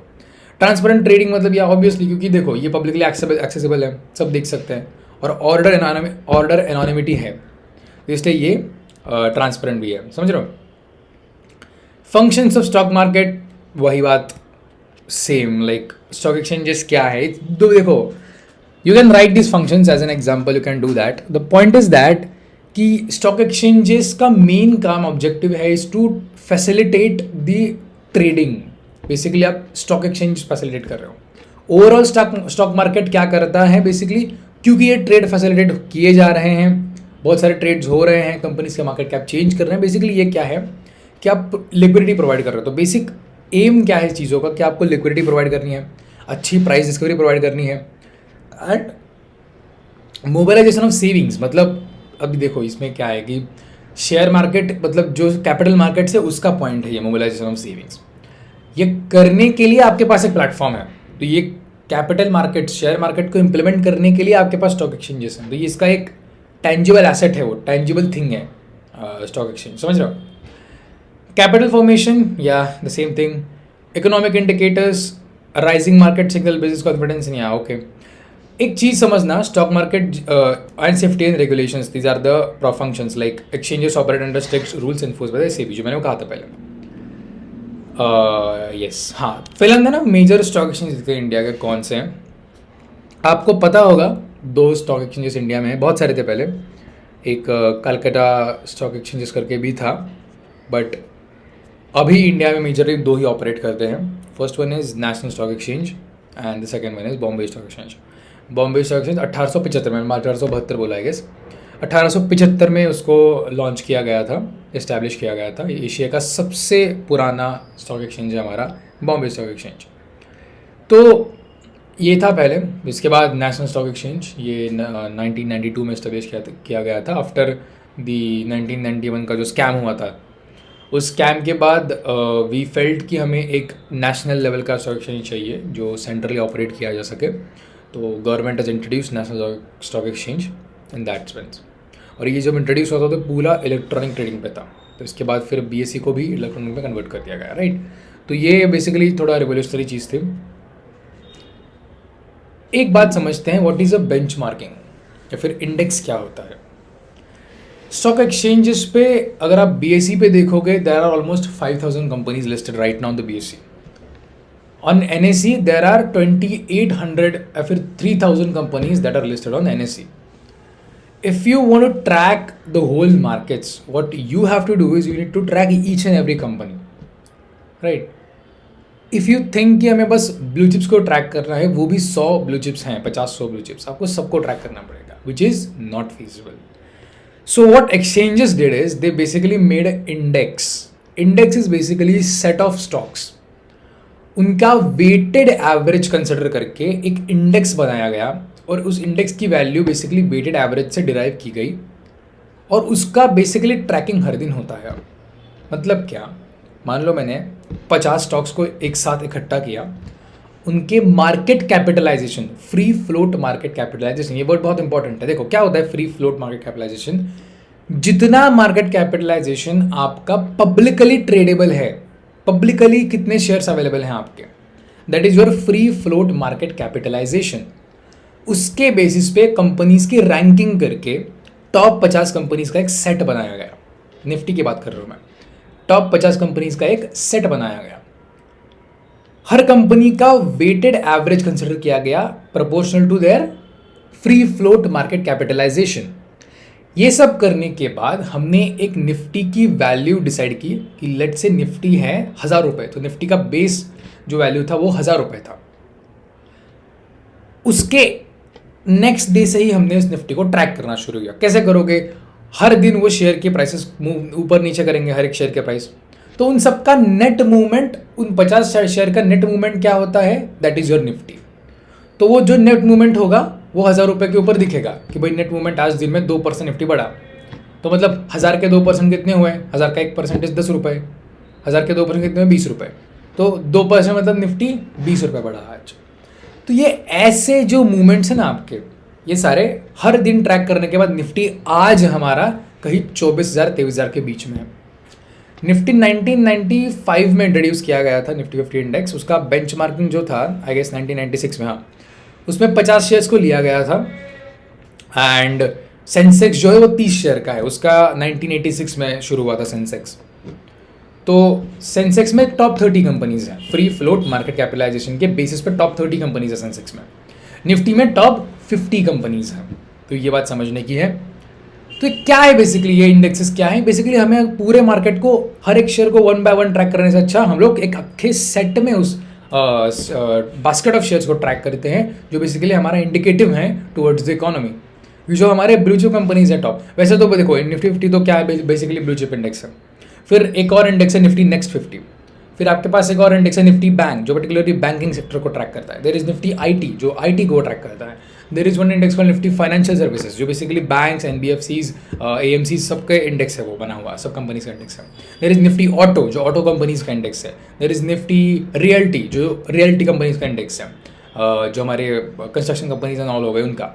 Then there is called one thing called Nifty FMCG, जो एफएमसीजी को ट्रैक करता है। सेक्टरल इंडेक्सेस हो गए आपके, इंडाइसेस हो गए सारे आपके। देन निफ्टी का एक और आता है लाइक निफ्टी नेक्स्ट 50 के बाद there is one thing called Nifty 250, like वहाँ पर जो 101 से लेकर 250 वाली कंपनीज है सारी, Nifty mid cap, Nifty small cap, ये सारी कंपनीज, इनके अलग अलग इंडेक्सेस हैं। निफ्टी स्मॉल कैप का है, निफ्टी मिड कैप सेलेक्ट, ऐसे बहुत सारे इंडेक्सेस हैं। बेसिकली इंडेक्सेस को बनाया जाता है to track a particular set of people, set of shares. जैसे निफ्टी 50 ट्रैक करते हैं हम ब्लू चिप को ट्रैक करने के लिए, ब्लू चिप को ट्रैक करने के लिए। निफ्टी स्मॉल कैप है, स्मॉल कैप कंपनीज को ट्रैक करने के लिए। निफ्टी मिड कैप है, मिड कैप कंपनीज को ट्रैक करने के लिए। समझ रहे हो? निफ्टी बैंक के हुए बैंकिंग कंपनीज को ट्रैक करने के लिए, राइट? ट्रैक करने के लिए, व्हाट द हेल, हाँ, ट्रैक करने के लिए, राइट? सो ये आपका बहुत सारी चीज़ें हो गई अबाउट निफ्टी। या मॉडर्न फीचर्स मतलब क्या? देखो, द थिंग इज कि 1996 के बाद ना डीमटेरियलाइजेशन शुरू हुआ था। डीमटेरियलाइजेशन शुरू हुआ था। मैं बहुत सुबह सुबह शूट कर रहा हूँ, मेरा एक्चुअली वर्ड्स नहीं निकल रहे। या सो डीमटेरियलाइजेशन शुरू हुआ था 1996 में। So when it has started ना, बेसिकली क्या हुआ था, शेयर्स पहले फिजिकल सर्टिफिकेट के फॉर्मेट में आते थे, उसको इलेक्ट्रॉनिक किया गया पूरा। तो पूरे सिस्टम को आपको अब ऑनलाइन करना है। तभी बेसिकली बैंकिंग में भी इलेक्ट्रॉनिक चीज़ें शुरू हुई थी, लाइक बैंकिंग को भी डीमेटेराइज करना शुरू कर दिया गया था। तो वो बेसिकली फेज ही था चेंज का, वहाँ पर कंप्यूटर्स इंट्रोड्यूस हो रहे थे, ऑल दोस थिंग्स। तो सारी चीज़ों को इलेक्ट्रॉनिक कर रहे थे। तो ट्रेडिंग सिस्टम भी इलेक्ट्रॉनिक था, ऑर्डर आप ऑनलाइन प्लेस कर सकते हो। Demat system, that is dematerialisation, like सारी चीज़ों को आप एक ऑनलाइन अकाउंट में स्टोर करोगे। Online trading platforms like Zerodha, grow up stocks, ये सारी चीज़ें अब शुरू हो गई थी, राइट? तो सब अपना ऑनलाइन ट्रेडिंग प्लेटफॉर्म भी शुरू कर रहे थे। मार्केट के पार्टिसिपेंट्स कौन है? इन्वेस्टर्स हैं आपके, ब्रोकर्स हैं, कंपनीज एंड रेगुलेटर्स। तो चारों को बताने की वापस ज़रूरत है नहीं। ट्रेडिंग का प्रोसेस क्या है और सेबी का रोल वो भी देखते हैं थोड़ा। ट्रेडिंग का प्रोसेस सिंपल है। देखो, आपको एक पहले अकाउंट ओपन करना पड़ता है जीरोधा पे या फिर ग्रो पे, कहीं किसी भी ब्रोकर के साथ। तो दो अकाउंट ओपन होंगे आपके। एक तो आपका ट्रेडिंग अकाउंट ओपन होगा, आपका डीमैट अकाउंट ओपन होगा। ट्रेडिंग अकाउंट में आपके पैसे रखेंगे जाएंगे, डीमैट में आपके जो शेयर्स आपने बाय किए हैं उनको डीमटेरियलाइज फॉर्मेट में रखा जाएगा। आप ऐप ओपन करोगे, अकाउंट ओपन होने के बाद आप ऐप ओपन करोगे, जो आपको लगता है वो शेयर बाय करोगे, जो आपको जो चाहिए वो बाय करोगे। बाय करने के बाद ऑर्डर मैचिंग होगी इंडेक्स पे, ऑर्डर प्लेस करने के बाद इंडेक्स पे ऑर्डर मैचिंग होगी, एनोनिमस ऑर्डर मैचिंग। वो होने के बाद सेटलमेंट होगा, ट्रेड का एग्जीक्यूशन होगा बेसिकली। उसके बाद सेटलमेंट होगा ट्रेड का। अभी सेटलमेंट T+1 है, मतलब पहले T+3 था, T+2 हो गया, फिर T+1 चल रहा है अभी। मतलब 5 साल पहले T+2 था, T+2 या फिर T+3। मतलब अगर आप आज शेयर बाय करोगे तो उसका सेटलमेंट 2 दिन बाद होगा, आज छोड़ के 2 दिन बाद। अब इट इज़ T+1, मतलब आज बाय करोगे कल मिल जाएगा आपको शेयर। तो ये बढ़िया, अभी जैसे बढ़ रहा है, जैसे जैसे टाइम आगे जा रहा है ना, बहुत जल्दी जल्दी प्रोसेस हो रही है। इवन 2021 के टाइम पे मुझे याद है जो IPOs थे उनका जो लिस्टिंग था, लाइक एक IPO के लिस्टिंग के पूरे प्रोसेस के लिए कम से कम 20 दिन लगते थे। आज IPO के प्रोसेस 4 दिन में कंप्लीट हो रहे हैं। तो वो जो प्रोसेस में फास्टनेस आ रहा है वो सारे रेगुलेशन चेंज करने के बाद ही आ रहा है। सेबी क्या है? सेबी बेसिकली गार्डियन है आपके अपने मार्केट्स का। जो भी इसमें फेयरनेस, इक्वालिटी, वॉट सारी चीज़ें बोल दो अच्छी दुनिया वाली, वो सारी चीज़ें मेंटेन करने का काम सेबी करता है। कोर फंक्शन क्या है? Investor protection, regulation, fair trading. Fair trading मतलब क्या कि आपको ट्रांसपेरेंसी मेंटेन करनी है। कंपनीज अपने रिजल्ट्स दिखाने चाहिए। कंपनीज जो भी डिसीजंस ले रही हैं पहले बताओ। अगर आप पब्लिकली लिस्टेड कंपनी हो आपको सब कुछ डिस्क्लोज करना पड़ेगा। इनसाइडर ट्रेडिंग को बैन है, इनसाइडर ट्रेडिंग नहीं कर सकते। अगर आप किसी कंपनी के इंटरनल ऑपरेशंस में हो, इन्वॉल्व हो, आप ट्रेडिंग नहीं कर सकते क्योंकि आपके पास एक्स्ट्रा पीस ऑफ इन्फॉर्मेशन है, तो वो सेंसिटिव इन्फॉर्मेशन है, तो ये फेयर नहीं है। समझ रहे हो? इवन जब आप ऑप्शन प्राइसिंग करते हो ना, like there is one course जिसमें मैंने बोला था कि probability and stochastic for option pricing. तो उसमें ना एक कंडीशन आती है जहाँ पर हम कंसिडर करते हैं कि अपने पास अभी जितनी इन्फॉर्मेशन है, सबके पास उतनी ही इन्फॉर्मेशन है, उसके बेसिस पे हम लोग ऑप्शन को प्राइस करते हैं। तो वो कंडीशनल प्रोबेबिलिटी का कॉन्सेप्ट आता है, छोड़ दो, अलग बात है, but it is very interesting, you should take that course at least just understanding के लिए, या फिर सर्टिफिकेट के लिए भी अप्लाई कर सकते हो, दैट इज़ रियली गुड।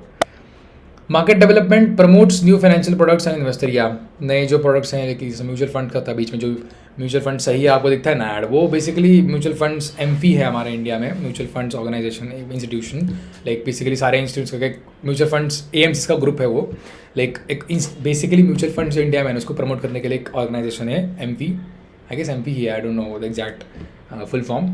तो जो म्यूचुअल फंड्स है ना, उनको प्रमोट करने के लिए उन्होंने ऐड कैंपेन जो बीच में देखा ना, लाइक जिसपे धोनी रोहित आते हैं ऐड में, म्यूचुअल फंड सही है, तो वो एड्स बेसिकली कैंपेन कर रहे थे टू प्रमोट म्यूचुअल फंड। तो उसका अप्रूवल से भी नहीं दिया था कि ऐसा आप कर सकते हो, क्योंकि mutual fund is genuinely a safer product than the like सिर्फ आइसोलेटेड स्टॉक्स बाय करने से, it is better. Advantages, limitations, quick revision, पढ़ना है पढ़ लो। एडवांटेजेस तो मैं लाइक लिटरली कितनी बारी बोलूँ। लिमिटेशंस क्या है कि वोलेटिलिटी, स्पेकुलेशन होता है, यस लोग तो करेंगे स्पेकुलेशंस, मार्केट मैनिपुलेशन भी पॉसिबल है, बहुत सारे स्कैम्स हुए थे, 1991 का स्कैम, 2007 का scam, Ketan Parikh scam, Harshad Mehta scam, तो आपको पता होगा ये सब।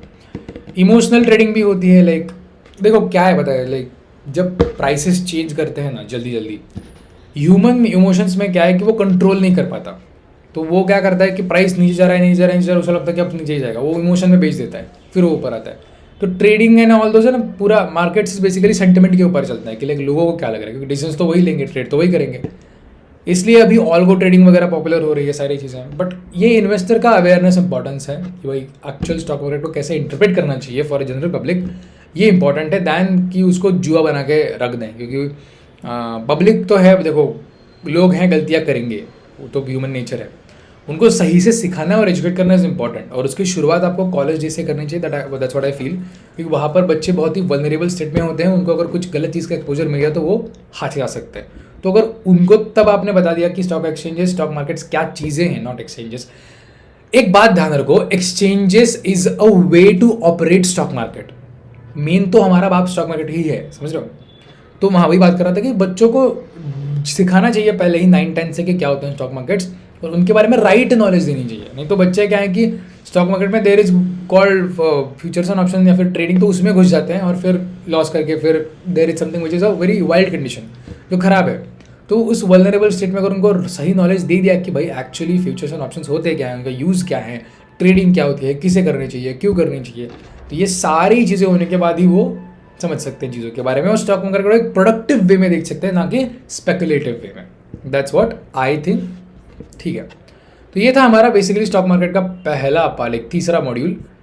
अब हम बात करने वाले हैं हमारे चौथे मॉड्यूल। ये बेसिकली जो पीछे दिख रहा है ना आपको, इट इज़ इन्फोसिस का, मैं थोड़ा पढ़ रहा था कि क्या कंपनीज के चल रहे हैं ऑल दैट, क्योंकि IT sector is something which is very in like बहुत ज़्यादा चर्चा का विषय बना रखा है आज, तो उसी के बारे में थोड़ा देख रहा था, दैट्स ऑल। या सो आई मीन या ओके,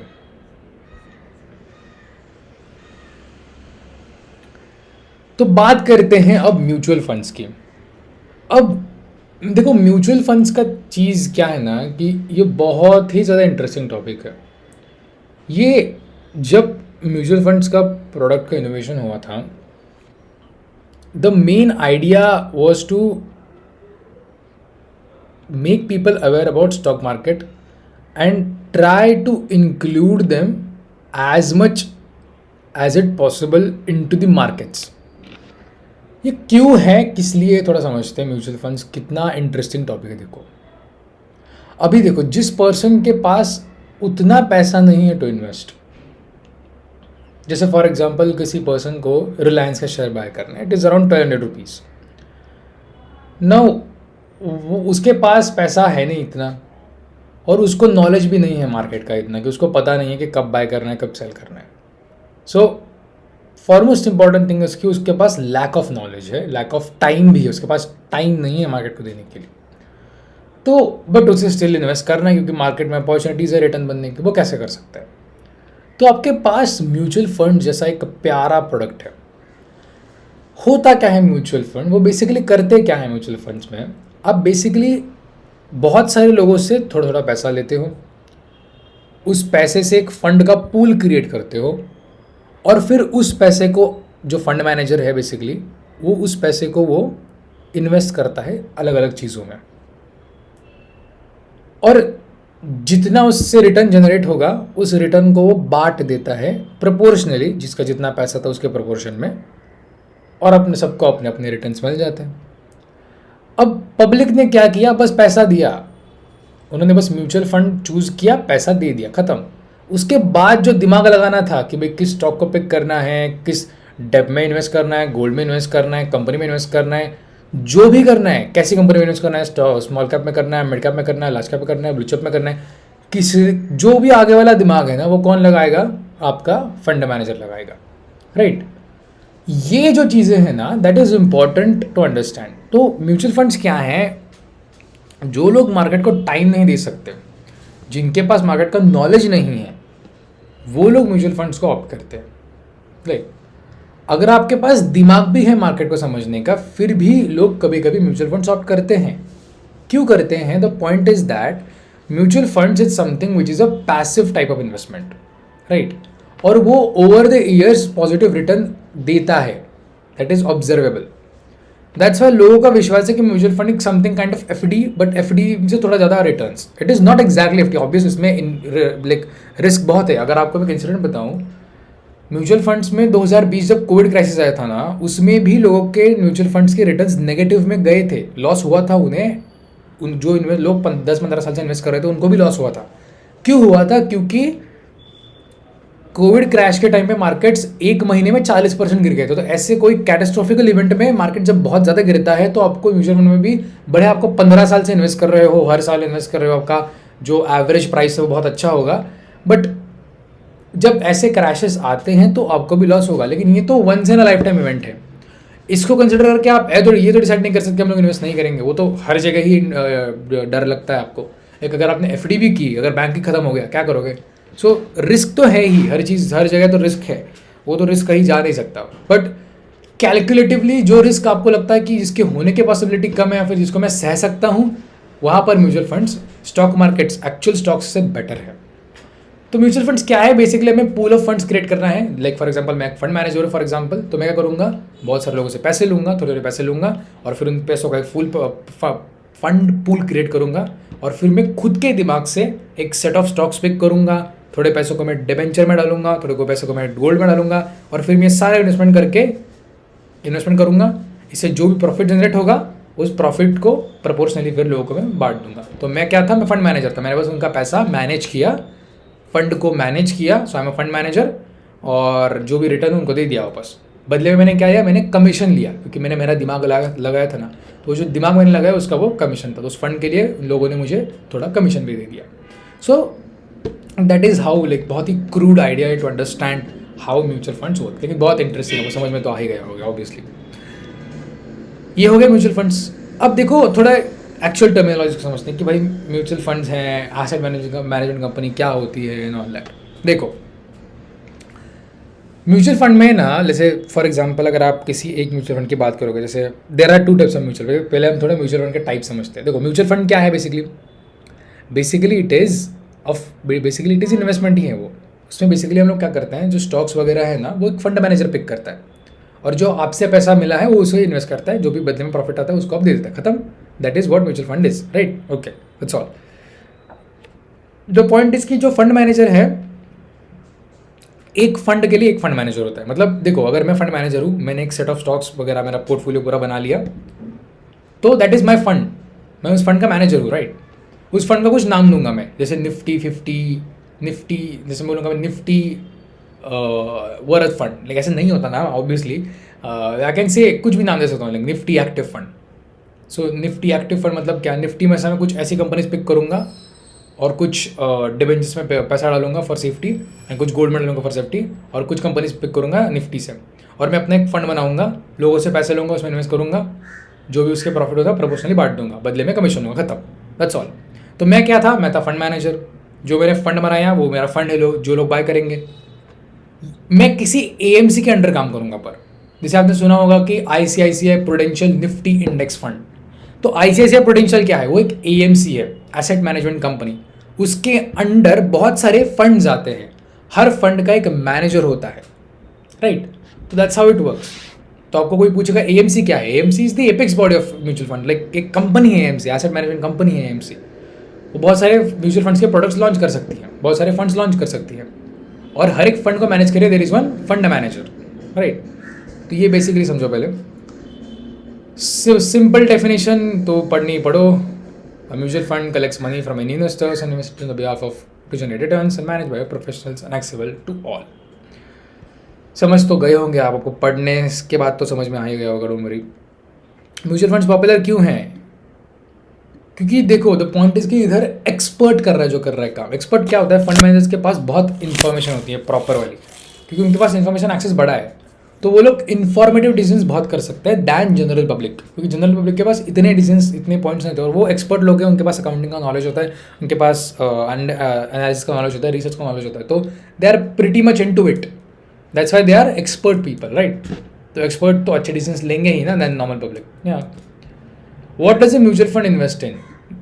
शेयर्स में कर सकता है, मैंने बोला डिबेंचर्स बॉन्ड में भी कर सकता है. वो क्यों करते हैं? लाइक देखो, there are types of mutual funds. I guess there are types of mutual funds. इधर मैंने लिखा, हाँ, यस. तो they can invest in bond and debentures, government security, G Secs, या फिर money market instruments. Money market instrument short term loan वाले जो होते हैं ना, एक साल जिनका पीरियड टेन्योर अगर एक साल उससे कम है, तो वो शॉर्ट टर्म डिबेंचर्स हो गए, जिसे हम बोलते हैं money market instruments, like treasury bills and all, सारी चीज़ें. I guess there is one thing called, मैं भूल गया उसका नाम, वेट. ट्रेजरी बिल्स तो समथिंग उसमें आता है, कमर्शियल पेपर है. So the point is that कि म्यूचुअल फंड्स इन सब में इन्वेस्ट कर सकते हैं. अब जिसका जितना प्रपोर्शन है उसके बेसिस पे उस फंड की कैटेगरी बना सकते हो आप. Like there is one thing called equity funds, जहाँ पर मेजॉरिटी ऑफ द इन्वेस्टमेंट होता है इक्विटी में, और थोड़ा प्रोटेक्शन के लिए इन्वेस्ट करते हैं, थोड़ा सा डिबेंचर्स में, थोड़ा सा गोल्ड वगैरह में, सेफर एसेट्स में. There is one thing called hybrid fund, जहाँ पर वो क्या करते हैं हाइब्रिड फंड्स में. There is one thing called balance advantage fund, आपने सुना होगा, तो उसका बीच में बहुत ऐड आया था बैलेंस एडवांटेज फंड. तो क्या करता है फंड? वो मार्केट कंडीशंस को देखता है, जब उसको लगता है कि स्टॉक मार्केट में ज़्यादा रिटर्न नहीं बनेगा तो पैसा बॉन्ड में रखता है, और जब लगता है स्टॉक में रिटर्न बन सकता है, बॉन्ड से निकल के फिर स्टॉक मार्केट में डाल देता है. तो ये हो गया आपका बैलेंस एडवांटेज फंड. तो काइंड ऑफ हम होते हैं हाइब्रिड फंड्स, लाइक जहाँ पर आप फिक्स नहीं है, आपका इन्वेस्टमेंट वैरी करता है depending on the condition of the economic cycle, या फिर बेसिकली आपके मार्केट साइकिल के ऊपर डिपेंड करता है, राइट? तो ये आपका ये हाइब्रिड फंड्स हो गए. There is one thing called index funds, डेब्ट फंड. डेब्ट फंड्स क्या? डेब्ट फंड्स क्या होंगे? जहाँ पर मेजॉरिटी इन्वेस्टमेंट आपका क्या होगा? बॉन्ड्स एंड डिबेंचर्स में, राइट? दैट इज डेब्ट फंड. इक्विटी में होता नहीं है क्या? होता है, बहुत कम होता है उस केस में पर, राइट? सो 90% डेब्ट में 10% इक्विटी में, तो वो तो डेब्ट फंड ही हो गया, right? Then there is one thing called index fund. Index fund क्या होता है? जैसे आपके निफ्टी 50 इंडेक्स है, जैसे आपका सेंसेक्स है इंडेक्स, जैसे आपका निफ्टी बैंक है. अगर वो फंड मैनेजर पर्टिकुलरली जाके किसी पर्टिकुलर इंडेक्स को एज इट इज कॉपी कर रहा है एज उसके फंड में, और फिर इन्वेस्ट कर रहा है आपका पैसा, लाइक वो कुछ खुद से दिमाग नहीं लगा रहा, बस उसने क्या किया? इंडेक्स को कॉपी किया. इंडेक्स का जैसे वेटेज है वैसे ही आपके पैसे को उसमें डाल दिया हर स्टॉक में, और ऐसे इन्वेस्टमेंट किया, लिटरल इंडेक्स को कॉपी किया उसने, और आपके पैसे को उसमें इन्वेस्ट कर दिया. तो आपका वो हो गया इंडेक्स फंड. सो इसी के बेसिस पे ना म्यूचुअल फंड से दो टाइप होते हैं, एक होता है एक्टिव फंड, एक होता है पैसिव फंड. एक्टिव फंड मतलब जहाँ पर फंड मैनेजर एक्टिवली चेंजेस करता है अपने स्टॉक्स की, वो खुद से दिमाग लगा के स्टॉक्स को रिमूव करता है, ऐड करता है, that is active fund. Passive मतलब वो किसी इंडेक्स को फॉलो करता है कि भाई इंडेक्स जैसा होगा वैसा मेरा फंड होगा, खत्म. मेरे सेट ऑफ स्टॉक्स इंडेक्स के एग्जैक्ट होंगे, इंडेक्स में कुछ चेंज होता है मेरे इधर चेंज होगा, खत्म. सो इंडेक्स को हम कहते हैं पैसिव फंड्स. और there is a debate in the world कि कौन सा फंड एक्चुअली अच्छा है, एक्टिव फिर पैसिव. और वॉरेन बफेट ने एक्चुअली एक बार प्रूफ किया था कि passive fund is actually better than active fund. Actually passive fund का क्या थिंक क्या पता है? लॉन्गर पीरियड में पैसिव फंड ही जीतता है, क्योंकि बेसिकली क्या है, देखो वो तो टॉप 50 कंपनीज हैं, वो ग्रो तो करेंगी एनीवेज, राइट? अगर कोई कंपनी फेल भी होती है तो दूसरी कंपनी उसकी जगह आ जाएगी, तो उसका फंड मैनेजमेंट बहुत ही ईजी है, क्योंकि index fund is like something which is considered as benchmark, right? तो बहुत ईजी है. तो पैसिव फंड समवॉट बीट करता है एक्टिव फंड्स को, ऐसा अनपॉपुलर ओपिनियन है, विच आई डू थिंक कि करता है. It's my opinion. So yeah then it's not an investment advice at all. मैंने 20 बार बोला होगा अब तक, पर please it is just for a learning purpose, याद रखना. स्ट्रक्चर ऑफ म्यूचुअल फंड है, देखना है देख लो क्या है. देखो इन्वेस्टर्स हैं, इसके ऊपर म्यूचुअल फंड का trust holds pooled assets on behalf of investors. And then देखो क्या होता है, लाइक जब कोई फंड मैनेजर बाय करता है स्टॉक्स, तो बाय करने के बाद वो स्टॉक्स आएंगे ना कहीं, तो उसे हम रखते हैं, कोई तो ओन करना चाहिए स्टॉक्स को, तो on the behalf of investors उसे म्यूचुअल फंड का ट्रस्ट होल्ड करता है, राइट? तो बेसिकली हर एक एएमसी के पास अपना ट्रस्ट होता है, उधर को स्टॉक्स होल्ड किए जाते हैं, दैट्स ऑल। समझ गए? Sponsor, the sponsor establishes mutual fund similar to promoter of the company under the SEBI regulatory measures. Mutual funds is formed as a trust under the Indian Trusts Act. The trust structures exist specifically to project the interests of investors and hold asset on their behalf. Then you've got asset management companies जैसे हमारी ICICI Prudential हो गई, HDFC mutual fund हो गया, SBI mutual fund हो गया, quant हो गया, then it's called निप्पॉन हो गया, टाटा AIG हो गया, then we got टाटा का एक म्यूचुअल फंड है, then UTI, the OG mutual fund वाले companies, unit trust of India, UTI। तो बहुत सारे हैं ऐसे, LIC का भी है। तो या ये सारे एसेट मैनेजमेंट कंपनीज हैं। ट्रस्टीज होते हैं, trustees supervises the AMC's activities, ensure that the fund is managed in the best interest of the investors, they act as the watchdog over the entire operations. Then you got custodian safely holds all the securities purchased by the mutual fund and they ensure that the physical electronic records of the investment are maintained securely. तो जो actual management है वो कौन कर रहा है? Custodian. Trust क्या कर रहा है? ट्रस्ट बेसिकली एसेट्स को होल्ड कर रहा है on the behalf of investors, तो इन्वेस्टर्स के बिहाफ पे वो खड़ा है, एक्चुअल होल्डिंग कस्टोडियन कर रहा है। हो गया? What is a net asset value guys? NAV। देखो, आपने कभी भी म्यूचुअल फंड बाय किया होगा कभी, तो उधर ना एक चीज़ आती है NAV करके। NAV कुछ नहीं होता, NAV बेसिकली एक यूनिट ऑफ म्यूचुअल फंड। जैसे आपका एक यूनिट ऑफ शेयर है, रिलायंस का एक यूनिट ऑफ शेयर 1200 रुपये का है, तो मुझे अगर इस म्यूचुअल फंड के एक यूनिट को होल्ड करना है तो उसके लिए मुझे कितना प्राइस पे करना पड़ेगा? तो that can be 162.34 rupees, 149.45 rupees, 1005.45 rupees, कुछ भी हो सकता है NAV। उसे निकालते कैसे हैं? उसके लिए ये फॉर्मूला है, NAV is equal to total assets minus liabilities divided by total number of units. तो this formula is calculated at the end of the every business day. तो बिजनेस डे अपना कौन सा होता है? सोमवार से लेकर शुक्रवार तक, मंडे से लेकर फ्राइडे तक। तो NAV डेली बेसिस पे चेंज करते हैं 5 दिनों में, आपका मार्केट ही 5 दिन ऑपरेट करता है। तो या सो उसका एग्जाम्पल क्या है? देखो, suppose mutual fund has total assets of 100 crore, total liabilities of 5 crore. एक म्यूचुअल फंड मतलब एक फंड है, जैसे निफ्टी इंडेक्स फंड है वो फंड, उसके पास 100 करोड़ के एसेट्स हैं, 5 करोड़ की लायबिलिटीज़ हैं, तो उसका टोटल यूनिट और उसका टोटल यूनिट 5 करोड़ है फॉर एग्जांपल। तो उसका NAV क्या होगा? करो 100 minus 5, 95 divide by 5 which is 19 rupees per unit. This means that every unit of this mutual fund is ₹19। तो आप कभी भी NAV को देख के इन्वेस्ट नहीं करते, आपका इन्वेस्टमेंट सीधा होता है कि लाइक आप यू इन्वेस्ट 5000 रुपीज़, आपको बदले में 23.25 NAV यूनिट्स मिल जाते हैं म्यूचुअल फंड के, ऐसे होता है वो।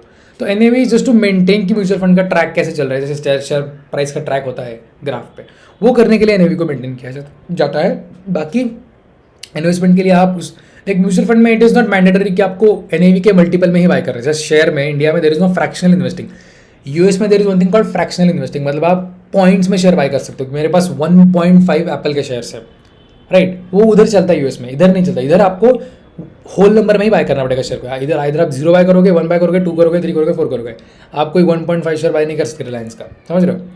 बट ये जो म्यूचुअल फंड्स है ना, उसमें ऐसा नहीं होता, उधर आपको फ्रैक्शनल भी चलता है, फ्रैक्शनल इन्वेस्टमेंट बेसिकली चलता है। बेसिकली वो फ्रैक्शनल है भी नहीं, आप तो पैसा 5000 रुपये अपफ्रंट दे रहे हो उस फंड मैनेजर को, राइट, बदले में आपको बस दिखाने के लिए कि आपके पास कितने यूनिट्स हैं, जस्ट टू मेंटेन कि वो एक यूनिट इकोनॉमिक्स को मेंटेन करने के लिए वो लोग रखते हैं कि भाई इतने NAV था, ये हो गया। ये फॉर्मूला आपको ध्यान रखना है। NAV क्यों मैटर करता है? बेसिकली फंड को अंडरस्टैंड करने के लिए, मार्केट वैल्यू को अंडरस्टैंड करने के लिए, उसका ट्रैक करने के लिए it is very important, performance को कंपेयर करने के लिए बेसिकली। या so you can read if you want. NAV is not same as the quantity of fund. Lower NAV does not mean that the fund is cheaper or better. Always evaluate fund performance on the history. Yes, तो ये important है, बोला ना। NAV तो बस वो indicative है भाई, प्राइस ट्रैक करने के लिए, फंड का परफॉर्मेंस ट्रैक करने के लिए, दैट्स ऑल। लेकिन फंड कैसा अच्छा है वो तो उसके होल्डिंग्स क्या है फंड के, मतलब किस में इन्वेस्ट कर रहा है वो फंड मैनेजर, उस फंड मैनेजर का खुद की हिस्ट्री क्या है, वो सारी चीज़ें देख के वो होता है, right. Types of mutual funds बोल दिया मैंने आपको पहले ही, ये सारी चीज़ें पढ़ लो, आपको पढ़नी है तो नीचे है। Systematic investment plan SIP, okay guys, we are into SIPs I guess. SIP तो बहुत ज़्यादा पॉपुलर वर्ड है भाई, मतलब 2020 के बाद तो दिस वर्ड आई थिंक इसका बज इज अराउंड एवरीवेयर। देखो SIPs, the point is with the SIPs is कि SIPs को इंट्रोड्यूस किया गया था म्यूचुअल फंड्स को और ज़्यादा सिंप्लीफाई करने के लिए। तो म्यूचुअल फंड को काइंड ऑफ अगर आपको एफडी टाइप जैसे पहले लोग करते थे, हर महीना एफडी में इन्वेस्ट करते थे, राइट। उसी तरह म्यूचुअल फंड्स को भी करने के लिए they have marketed it in that way कि आप उसको मंथली इन्वेस्ट करो तो कंपाउंडिंग मिलेगा आपको, right. If you want a compounding वाला इफेक्ट ना, अगर आप 10-20 साल के लिए इन्वेस्ट करोगे हर महीना फिक्स्ड एक SIP करोगे, जैसे बेसिकली बोलते हैं सिस्टमैटिक इन्वेस्टमेंट प्लान। SIP होता क्या है, देखो बेसिकली आप क्या कर रहे हो, एक फिक्स पीरियड पे fix amount of money invest कर रहे हो मार्केट में। जैसे फिक्स पीरियड हो सकता है वीकली, मैं हर वीक में मार्केट में इन्वेस्ट करूँगा 100 रुपये। मंथली हो सकता है मैं हर मंथ इन्वेस्ट करूँगा 100 रुपये, 1000 रुपये। मैं हर क्वार्टरली करूँगा, हर 3 महीने में करूँगा, मैं ईयरली करूँगा, हर साल में करूँगा, मैं हाफ ईयरली करूँगा, सेमी एनुअली करूँगा, दैट इज हाफ ईयरली करूँगा, मैं 2 साल में एक बार इन्वेस्ट करूँगा। मैं जो भी करूँगा, जो पीरियडिकली कर रहे हो दैट इज सिस्टमैटिक, और इन्वेस्टमेंट कर रहे हो तो सिस्टमैटिक इन्वेस्टमेंट, और ये एक प्लान है तो सिस्टमैटिक इन्वेस्टमेंट प्लान खत्म। इतना ही है SIP आपका। SIP का एडवांटेज क्या है कि आपको कंपाउंडिंग का इफेक्ट मिलता है। एक डिसिप्लिन इन्वेस्टिंग है, आप एक डिसिप्लिन में इन्वेस्ट कर रहे हो, कभी भी मन उठा इन्वेस्ट कर दिया, ऐसा नहीं है, आपका डिसिप्लिन में इन्वेस्टमेंट हो रहा है। एवरेज आपका बहुत अच्छा होता है इसमें। जैसे आपने इन्वेस्टमेंट स्टार्ट किया ₹1000 तो एक साल में वो स्टॉक 100 से 1500 चला गया, लेकिन आपने इन्वेस्ट क्या किया था, हर महीने किया था, राइट। तो आपका एवरेज अभी होगा वो 1250 रुपये में, तो 1250 रुपीज़ आपका एवरेज होगा, और स्टॉक चल रहा है 1500, तो वो एवरेजिंग अच्छा होता है आपका ओवर द पीरियड। लेकिन वो एवरेजिंग में ऊपर भी जाता है आपका एवरेज प्राइस, तो अगर वो स्टॉक 1500 से अचानक एक दिन में गिर जाए 30%, तो फिर आपका पैसा गया। तो वो तो स्टॉक मार्केट का ही खुद का इनहेरेंट रिस्क आता है, बट ऐसा हर बार नहीं होता। तो मैं डरा नहीं रहा आपको, बट एक्सप्लेन कर रहा हूँ कि चीज़ें होती है। इसका सबसे इंपॉर्टेंट चीज़ है कि कंपाउंडिंग बहुत ज़्यादा है। कंपाउंडिंग मतलब अगर आप 10-20 साल के लिए इन्वेस्ट करोगे मार्केट में रेगुलरली, तो कंपाउंडिंग इफेक्ट इतना ज़्यादा मिलता है आपको कि बेसिकली आपके पैसे मतलब 20-30 गुना होते हैं। बट वो पेशेंस की बात है, राइट इन्वेस्टमेंट की बात, राइट। ऐसा होगा ही नहीं कि सबके पास होने ही वाला ही है कि इतने पैसे होंगे, but there are fair chances कि आपके पास अच्छा खासा रिटर्न हो जाएगा कंपाउंडिंग का, राइट। कंपाउंडिंग क्या होती है कि लाइक आपने फॉर एग्जांपल कंपाउंडिंग पे रख दिया पैसा, तो 100 रुपये में मेरे को पहले 5% का रिटर्न मिला, तो 100 रुपये पे 5% मतलब 5 रुपये मुझे। उस पैसे को मैंने विथड्रॉ करने से अच्छा वापस इन्वेस्ट कर दिया, तो मेरे पास अभी 105 रुपये है, तो नेक्स्ट साल मुझे क्या होगा, 105 पे रिटर्न मिलेगा 5% का। So that will be around 5.25 rupees. तो मैंने वापस उसके अंदर डाल दिया पैसे को, तो वो क्या हो गया, वो हो गया फिर से वो फिर आपका कितने हो गए 200.75 रुपीज़, उसके ऊपर 5%। तो वो कंपाउंडिंग में बहुत ज़्यादा बढ़, तो इनिशियली वो कंपाउंडिंग दिखती नहीं है, 10 साल बाद वो कंपाउंडिंग एक्सपोनेंशियल हो जाती है और आपका पैसा बहुत ज़्यादा बढ़ता है। तो वो कंपाउंडिंग के पार के भी SIPs बहुत पॉपुलर हैं। रिस्क एडवांटेज इन रेगुलेशंस, देखो मार्केट है, मार्केट का रिस्क हमेशा होता है, तो उसको काउंट कभी भी आउट नहीं करना, राइट। इंटरेस्ट रेट का रिस्क है, जैसे डेब्ट फंड्स के प्राइसेस वगैरह फ्लक्चुएट करते हैं इंटरेस्ट रेट। क्रेडिट रिस्क है भाई, बॉन्ड इशू कभी कभी जा सकता है। लिक्विडिटी रिस्क है कि भाई कभी कभी सिक्योरिटीज़ की लिक्विडिटी घट जाती है, कभी कभी मार्केट की लिक्विडिटी घट जाती है, that's all problem. Market risk तो है ही। Advantages you can read those advantages, diversification है, अफोर्डेबिलिटी है, लिक्विडिटी है। मतलब देखो हर फंड का ना एक मिनिमम इन्वेस्टमेंट वैल्यू होता है कि इतना तो आपको कम से कम इन्वेस्ट करना पड़ेगा। इंडेक्स फंड का मिनिमम इन्वेस्टमेंट वैल्यू इज़ 100 रुपये, मोस्ट ऑफ द फंड्स के लिए वो 100 रुपये है, तो मतलब आप 100 रुपये से इन्वेस्टमेंट स्टार्ट कर सकते हो। तो अफोर्डेबिलिटी बहुत ज़्यादा बढ़ जाती है, और प्रोफेशनल मैनेजमेंट मतलब एक अच्छा पढ़ा हुआ इंसान वो कर रहा है, तो या दैट्स ऑल। ट्रांसपेरेंसी तो है ही। रोल ऑफ सेबी क्या है कि भाई इन्वेस्टर को प्रोटेक्ट करना है, AMCs को रेगुलेट करना है, और ट्रांसपेरेंसी को मेंटेन करना है, और फंड्स को जो भी फंड्स नए आ रहे हैं उनको रेगुलेट करना है। जैसे बीच में एक मेजर लिया था कि जो मिड कैप फंड्स है ना, उसमें price like investment in large cap, small cap and like एक मल्टी कैप करके फंड था। मल्टी कैप में बेसिकली क्या है कि आप लार्ज कैप में भी इन्वेस्ट करते हो, मिड कैप में भी करते हो, स्मॉल कैप में भी करते हो। तो आपने क्या किया, स्मॉल कैप के कंपनीज़ को उसमें बेसिकली सेबी ने क्या किया था 2021 में, कंपनीज़ को फिक्स रेशो में डाल दिया कि भाई इतने लाइक मिनिमम इतना तो इन्वेस्टमेंट लार्ज कैप में होना चाहिए, इतना तो इसमें होना चाहिए। तो ऐसे रेगुलेशन सेबी लाता है with time, just to regulate, just to protect investors. Quick revision पढ़ लो, पूरा करना। और there is something called expense ratio वगैरह। लाइक एक्सपेंस रेशो क्या होता है, this is an annual fee charge by the AMC for managing the fund. तो expense ratio is basically the commission, basically you can say that. So it covers management fees, मतलब fund manager की fees, administrative cost, operational expenses and all. एक one thing called exit load भी होता है। Exit load क्या है कि जब किसी फंड में इन्वेस्ट करते हो ना, फंड्स का एक मिनिमम मिनिमम इन्वेस्टमेंट पीरियड होता है कि लाइक अगर आप इन्वेस्ट कर रहे हो हमारे फंड में, तो आपको आपका पैसा इतने टाइम के लिए तो रखना ही पड़ेगा हमारे फंड में। सो मोस्टली फंड्स के लिए वो 1 साल होता है। 1 साल के पहले अगर आपने इस पैसे को फंड को विदड्रॉ कर लिया, मतलब पैसे को फंड को सेल कर दिया, बेच दिया बेसिकली आपके इक्विटीज होल्डिंग को, फंड को बेच दिया, तो अगर आपने उस एग्जिट लोड के पीरियड के पहले कर दी तो आपको एक्स्ट्रा कुछ परसेंट पे करना पड़ेगा। तो अराउंड 1.75% के बीच में आपका एग्जिट लोड होता है। तो वो ऐसे फंड्स के लिए, जैसे इंडेक्स फंड के लिए exit load is of one year, मतलब 1 साल के पहले बेचोगे तो आपको 1% का एग्जिट लोड भी देना पड़ेगा, 1 साल के बाद बेचोगे तो 0% होगा।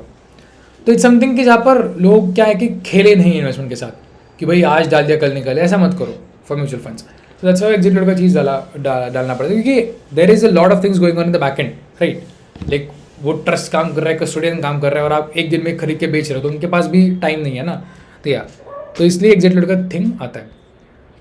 ये अब देखो, open ended, close ended funds, open ended any time purchase sale, limited period. हाँ, लाइक कुछ फंड्स होते हैं, लाइक पता है, if you are investing in some fund, like जो फॉरेन फंड्स हैं, जैसे इंडिया में there is one thing called ICICI Prudential NASDAQ 100 fund.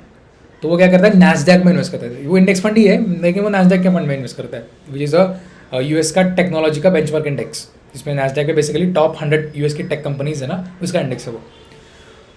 तो उसका लॉक इन पीरियड होता है ऑलमोस्ट ना, लॉक इन पीरियड कह सकते हो। उसका बेसिकली एग्जिट लोड का पीरियड होता है 3 साल का।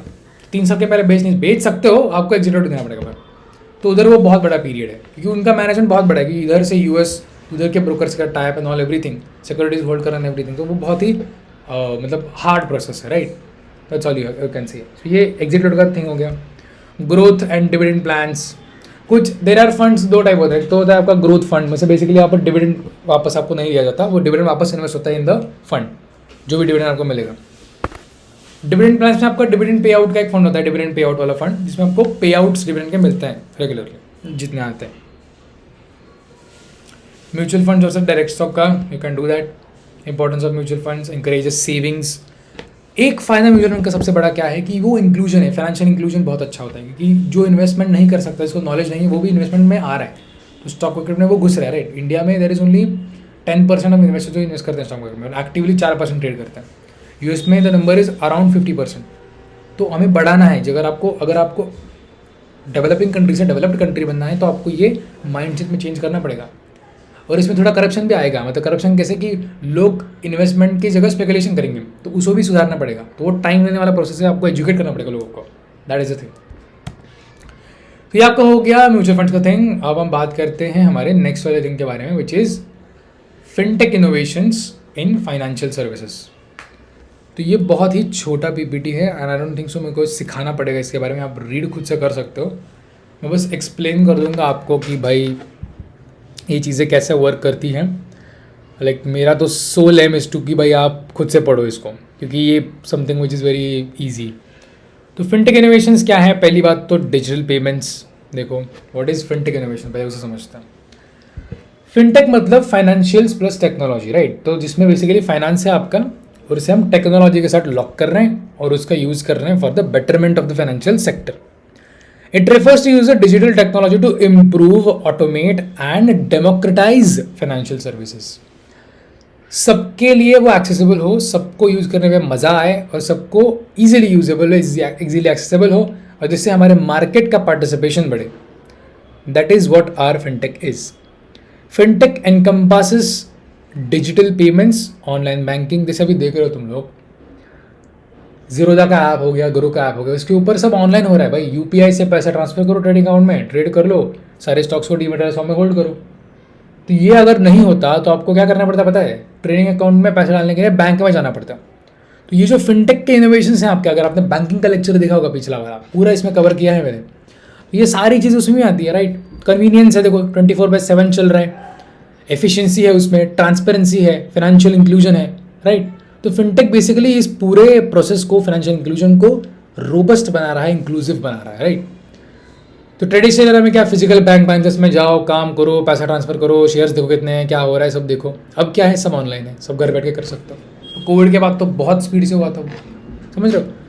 तो मनी ट्रांसफर देखो, ये की एग्जाम्पल है, money transfer that once took several days to complete, अब वो 1 सेकंड में हो रहा है। Digital payments and UPI guys, my go to UPI। देखो ये जो इंस्टेंट पेमेंट ट्रांसफर हो रहा है, गूगल पे, फ़ोन पे, पेटीएम, BHIM, भीम, तो ये सारी चीज़ें जो है ना आपके ये डिजिटल पेमेंट से बेसिकली आपके फाइनेंशियल सेक्टर को बहुत ज़्यादा रोबस्ट बना रही हैं, क्योंकि सारी चीज़ें आपके फ़ोन पे अवेलेबल है, सारी चीज़ें रेगुलेटेड है बाय NPCI। यूपीआई तो बहुत आपको पता ही है, यूपीआई तो क्या कर रहा है, स्पेंडिंग का हैबिट पूरा चेंज कर दिया यूपीआई ने। इकोनॉमिकली बहुत अच्छा है ये जो फिनटेक इनोवेशन है दैट आर एक्चुअली गुड। इसके चैलेंजेस क्या हैं? Cyber fraud, data privacy concerns, internet dependency. या क्योंकि इंटरनेट तो पहली बात होनी चाहिए, वो तो अभी है क्योंकि बहुत सारी इंटरकनेक्टिविटी बढ़ गई है इंडिया में। डेटा प्राइवेसी कंसर्न से बस, और साइबर फ्रॉड क्योंकि वो हो सकता है कि ऑनलाइन चीज़ें हैं, तो या आपको पता ही है कि यूपीआई के फ्रॉड भी कितने बढ़ रहे हैं अभी 2021 में। 21 से अगर आप आज कंपेयर करोगे तो यूपीआई के फ्रॉड्स ऑलमोस्ट 40 गुना बढ़ गए हैं। तो that is another thing, UPI के जो फ्रॉड की वैल्यू है वो टैकल करना is something which is very important, right. Now if you look at major fintech innovations, trading, ये देखो ये, हाँ अभी ना ऑनलाइन प्लेटफॉर्म ट्रेडिंग तो आपको पता है, लाइक ज़ीरोधा वगैरह, वो तो बहुत बड़ा इनोवेशन है। रोबो एडवाइजरी सर्विसेज, लाइक जहाँ पर AI पावर्ड रोबोज हैं, वो आपको हेल्प करते हैं इन्वेस्टमेंट गोल्स प्लान करने में and everything. Blockchain technologies, like blockchain is a decentralized digital ledger that records transaction across a distributed network of computers.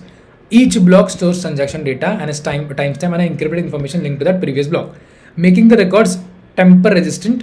Application includes digital payments, smart contracts, international remittance and cryptocurrency settlements.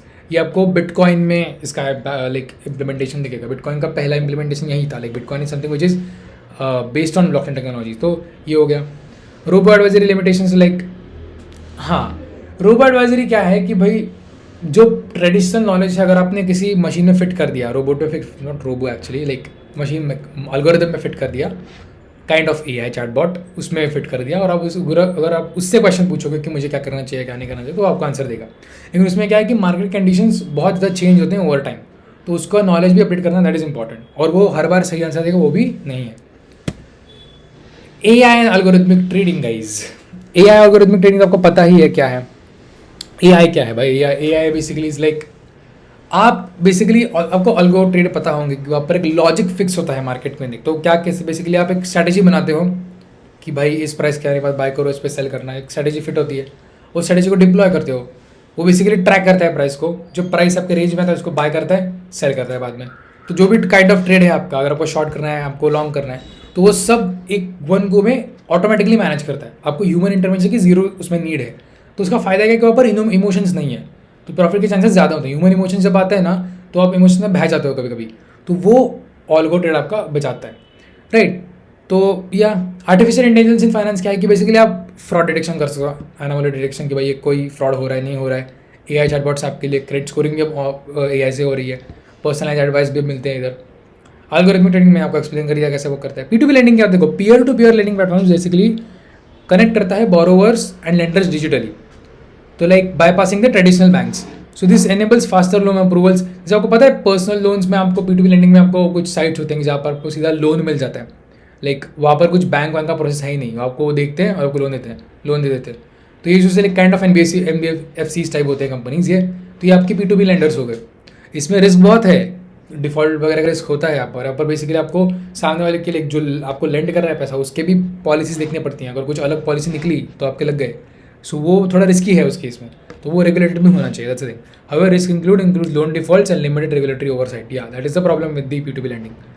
Cryptocurrency is a digital decentralized currency secured by cryptography and operating primarily on blockchain.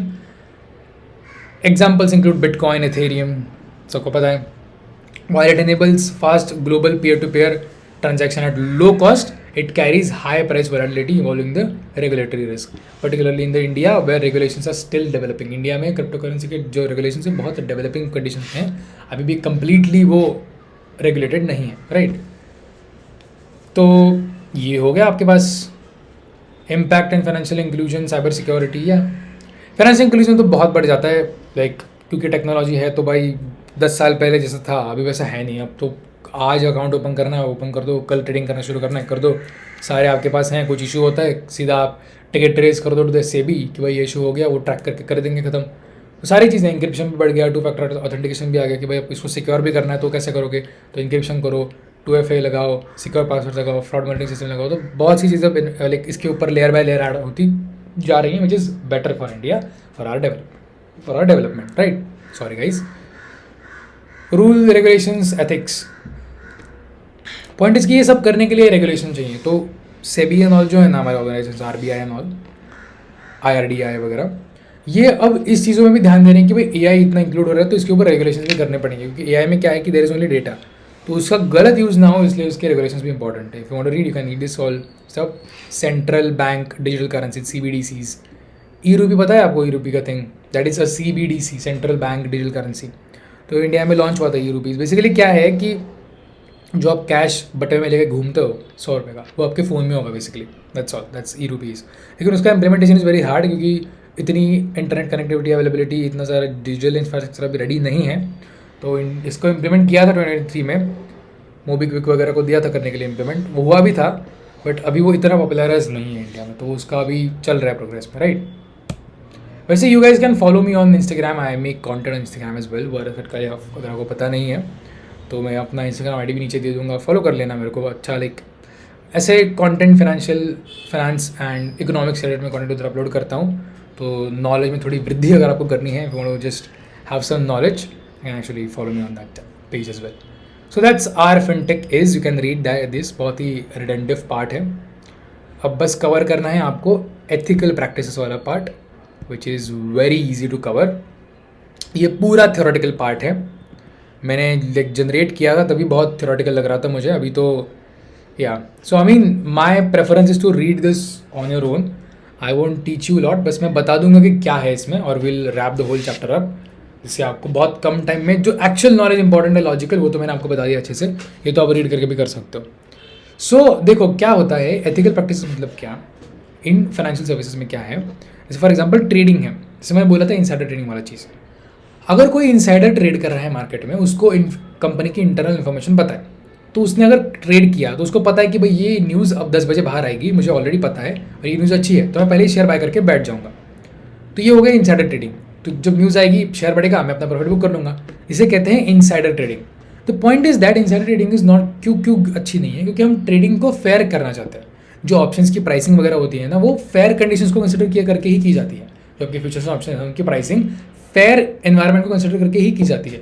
और आपको fairness नहीं है, तो जो इंसान घर पे बैठ के अपना खून पसीने से कमाया हुआ पैसा इन्वेस्ट कर रहा है, और अगर उसको बाद में समझ में आता है कि भाई ये तो इनसाइडर ट्रेडिंग की वजह से मुझे लॉस हो रहा है, अगर मुझे नहीं समझ में आ रहा, वो तो छोड़ देगा. और ये छोड़ने के बाद आपका बेसिकली फाइनेंशियल इंक्लूजन का जो मेन गोल है कि कंपनी को, आपका देश को आपको डेवलप बनाना है, वही चला जाएगा, और इकोनॉमी पे भी बैड इंपैक्ट करेगा. So the point is that to avoid this all, we need to make this whole process ethical होना चाहिए, राइट. अगर कोई आपको कह रहा है कि भाई ये प्रोसेस एथिकल है ही नहीं, आप इन्वेस्ट करोगे ही नहीं, आपका पैसा भी आपको क्यों डुबाना है. तो ये एथिकल प्रैक्टिसेस मेंटेन करना काम किसका है? SEBI and all. सो जरा रेगुलेटरी ऑर्गेनाइजेशन उनका यही काम है. तो एथिकल प्रैक्टिस होते क्या हैं? जैसे 1991 का जो स्कैम हुआ था, हर्ष मेहता स्कैम, केतन पारेख स्कैम, तो पॉइंट इसकी उधर एथिकल प्रैक्टिसेस को ही वॉयलेट किया गया था. तो मार्केट के ऊपर का विश्वास लोगों का चला गया था कि भाई ये तो कुछ सेफ नहीं है, यहाँ पर बेसिकली लॉस ही होता है. That is the point. तो ये ना एज अ स्टूडेंट भी आपको सीखना पड़ेगा. तो मैं वही बोल रहा हूँ कि जब स्टॉक मार्केट का ज्ञान दे रहे हो उनको सिलेबस में, उनको सिखाओ कि स्टॉक मार्केट में एथिकल प्रैक्टिसेस क्या होते हैं, ट्रेडिंग क्या होता है, एक्चुअल इन्वेस्टमेंट क्या होता है. तो जैसे हमारे कॉलेज में भी देयर वाज वन टाइम जहाँ पर सेबी से एक मैम आए थे, नमिता पटेल आई गेस उनका नाम था, CA Namita Patel. She was from SEBI I guess, SEBI and MP. तो वो उन्होंने बेसिकली अवेयरनेस दिया था अबाउट मार्केट्स, कि उसको कैसे देखना है मार्केट्स को, as a person, as a people, as a general individual, how you should look at the markets, what should be your purpose, what should be your approach to the market. ये important explain करना, that which I feel, क्योंकि मैंने experience से बता रहा हूँ. Stock market बहुत fascinating चीज़ लगती है एट द स्टार्ट, जब आप उसमें पूरा घुस जाते हो फिर आपको समझ आता है कि it is not the way you have thought. तो उसको अच्छे से डिलीवर करना to the public is actually important, right. So that is something very important. की एथिकल प्रैक्टिस प्रिंसिपल क्या है कि भाई ऑनेस्टी चाहिए, इंटीग्रिटी चाहिए, ट्रांसपेरेंसी चाहिए, confidentiality, fairness and accountability. Accountability मतलब क्या? अगर कुछ हो रहा है, लाइक कोई इन्फॉर्मेशन है, फाइनेंशियल इंस्टीट्यूशन है, यू शुड टेल एवरीथिंग जो हुआ है उनके पास एक्चुअली. ऐसे रिजल्ट्स आते हैं. हर कंपनी जो पब्लिकली लिस्टेड कंपनी ना, उनको अपने रिजल्ट्स बताने पड़ते हैं, डिस्क्लोज करने ही पड़ते हैं. आप कोई भी माइनर से माइनर डेवलपमेंट है पब्लिक लिस्टेड कंपनीज को, वो बताना पड़ेगा मार्केट में. क्यों? वही तो फेयरनेस है, वही तो ऑनेस्टी है, वही तो इंटीग्रिटी है, वही तो आपका अकाउंटेबिलिटी है, right. That is the point. Confidentiality क्या है कि कस्टमर का इन्फॉर्मेशन है वो सिक्योर प्राइवेट रहना चाहिए. ऑब्वियसली कस्टमर का डेटा आप बेच नहीं सकते, क्योंकि वो सेंसिटिव डेटा है भाई, उसका प्राइवेट डेटा है, उसको सेल नहीं कर सकते आप. That is the thing. Transparency, like organization should openly share important information, compare, must complain like accurate financial statements, annual reports, risk disclosure, everything. Companies को सब बताना पड़ेगा कि क्या इशूज़ हैं।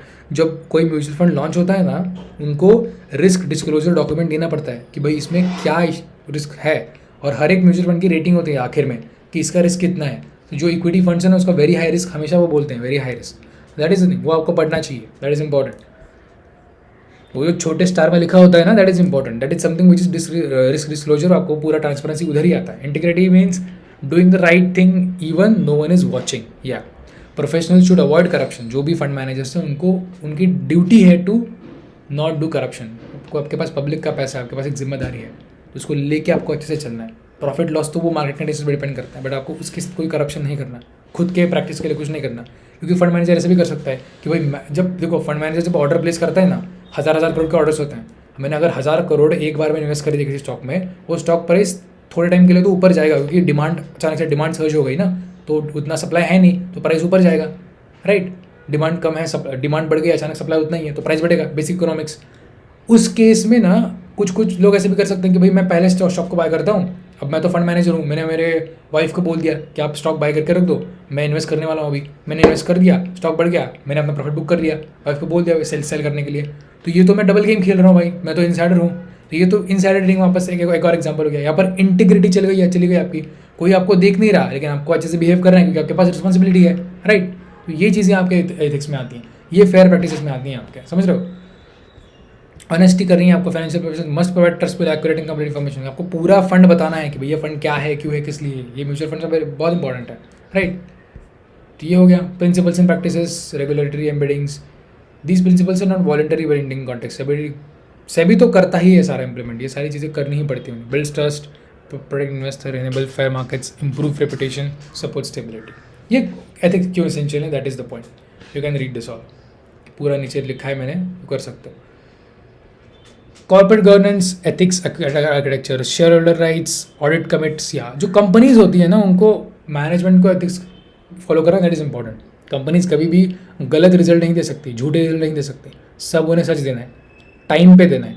कभी भी टाइम के बाद डिले नहीं कर सकते आप, क्योंकि नहीं किया तो वो इन्वेस्टर्स के लिए लॉस है, तो आपके शेयर होल्डर्स के लिए वो गलत है। जो भी आपके शेयर होल्डर्स हैं उनको पता होना चाहिए, उनके पास इन्फॉर्मेशन सारी होनी चाहिए। जो भी नए डिसीजन आप ले रहे हो, अगर आपको बोर्ड ऑफ डायरेक्टर चेंज करना है, कोई आपको चेंज करना है, बेसिकली आपको सीईओ चेंज करना है, तो आपको वोटिंग करना पड़ेगा उसके ऊपर, सब इन्हें उसको बताना पड़ेगा, एक मीटिंग होल्ड करनी पड़ेगी। तो ये सारी चीज़ें कहाँ पे आती हैं, इंटीग्रेटेड ट्रांसपेरेंसी अकाउंटेबिलिटी में, राइट। मार्केट मैनिपुलेशन पता है, ब्लैक इनसाइडर ट्रेडिंग, जब जो मैंने आपको भी बोला, कभी कभी पंप एंड डंप होता है। जो स्टॉक्स में लिक्विडिटी कम होती है ना, जहाँ पर बहुत कम लोग ट्रेड कर रहे हैं स्टॉक को, उसमें पंप एंड डंप करते हैं। लाइक कुछ न्यूज़ चलाएंगे, स्टॉक को पंप करेंगे, हर दिन अपर सर्किट लगाएंगे, जब सारे रिटेल इन्वेस्टर दिखेंगे, अरे भाई तो बढ़ रहा है स्टॉक, इन्वेस्ट कर देंगे। पीक आने के बाद फिर कोई तो आके डंप कर देगा स्टॉक को, सब इन्वेस्टर का, रिटेल इन्वेस्टर का लॉस, उस बंदे का प्रॉफिट। तो ये पंप एंड डंप हो गया, इसको प्रोटेक्ट करना है, ऐसा नहीं करना आपको। तो ये एथिकल प्रैक्टिस में आता है कि इन सब चीज़ों से आपको बचना है, ऐसी चीज़ें नहीं करनी आपको। ये एथिकल प्रैक्टिस में नहीं आता, इससे इन्वेस्टर्स जो जनरल इन्वेस्टर्स हैं उनका विश्वास मार्केट के ऊपर कम होता है, और ये बेसिकली आपके इकोनॉमी को eight the end of the day heart करेगा, क्योंकि उनका विश्वास जाएगा, वो मार्केट से बाहर जाएंगे, मार्केट में पार्टिसिपेंट्स कम होंगे, इकोनॉमिक एक्टिविटी लो हो जाएगी, समझ रहे हो। क्योंकि ये आपका सेक्टर है भाई, पूरा sector is dependent on this same. एक शेयर मार्केट के ऊपर एक एएमसी डिपेंडेंट है, एक ब्रोकर डिपेंडेंट है, आपका सेटलमेंट वाला डिपेंडेंट है, आपका डिपॉजिटर डिपेंडेंट है, everyone is dependent, banks dependent है। बहुत बड़ा धंधा है ये, बहुत बड़ा बिजनेस है ये। तो इसको पूरा अगर आपने एथिकल प्रैक्टिस की वजह से अगर ये खराब हो गया तो गए काम से आप। डेटा प्राइवेसी यस, तो डेटा प्राइवेसी तो आपको पता है कैसे इंपॉर्टेंट है। Ethical practice like fair customer treatment, you can't just do भाई, जो कस्टमर्स है सबको इक्वली ट्रीट करना है आपको। लेंडिंग कर रहे हो मान लो एग्जाम्पल, रिस्पॉन्सिबिलिटी करनी है आपको, चेक करना है कि सामने वाला बंदा कैसा है, क्या है कर रहा है। एडवाइस अगर आपको दे रहे हो तो आपको पूरी एडवाइस बतानी है, पूरा देना है, बैकग्राउंड्स के पीछे कॉन्टेक्स्ट बताना है, एंड कन्फ्लिक्टेड इंटरेस्ट मत करना है। वैसे आप खुद को नहीं प्रायोरिटाइज कर सकते, फिर कुछ क्लाइंट्स को प्रायोरिटाइज नहीं कर सकते ओवर अदर क्लाइंट्स, सबको इक्वली आपको देखना है, समझ रहे हो। तो जहाँ पर कन्फ्लिक्ट ऑफ इंटरेस्ट आता है आपको करना ही नहीं है। जैसे फॉर एग्जाम्पल मेरे पास फंड एडवाइजरी में, जैसे फॉर एग्जाम्पल मेरे पास खुद का होल्डेड शेयर है रिलायंस, और मैं एडवाइस कर रहा हूँ सामने वालों कि आप रिलायंस बाय करो। अब इसमें कॉन्फ्लिक्ट ऑफ इंटरेस्ट है, क्यों? क्योंकि मैं खुद रिलायंस होल्ड कर रहा हूँ, मैं कैसे बोल सकता हूँ कि मत बाय करो, मैं खुद होल्ड कर रहा हूँ ना। तो मुझे पहले डिस्क्लोज करना पड़ेगा कि भाई मेरे पास रिलायंस है। एक तो पहली बात है, इन्वेस्ट करो मत, किया है तो बताओ कि मेरे फैमिली मेंबर अगर किसी के पास रिलायंस ऑलरेडी है वो दिखाओ, और फिर अपनी एडवाइस दो, फिर वो उसके ऊपर डिसीजन लेगा। तो जो आपके रिसर्च एनालिस्ट होते हैं, फिर जो एडवाइजर्स होते हैं, फाइनेंशियल एडवाइजर्स, इनको ये डिस्क्लोजर देना पड़ता है पहले, समझ रहे हो? दैट इज़ द थिंग, क्योंकि अपना बायस दिखाना पड़ता है कि जो है ये सच बताओ बेसिकली। ये हो गया आपका।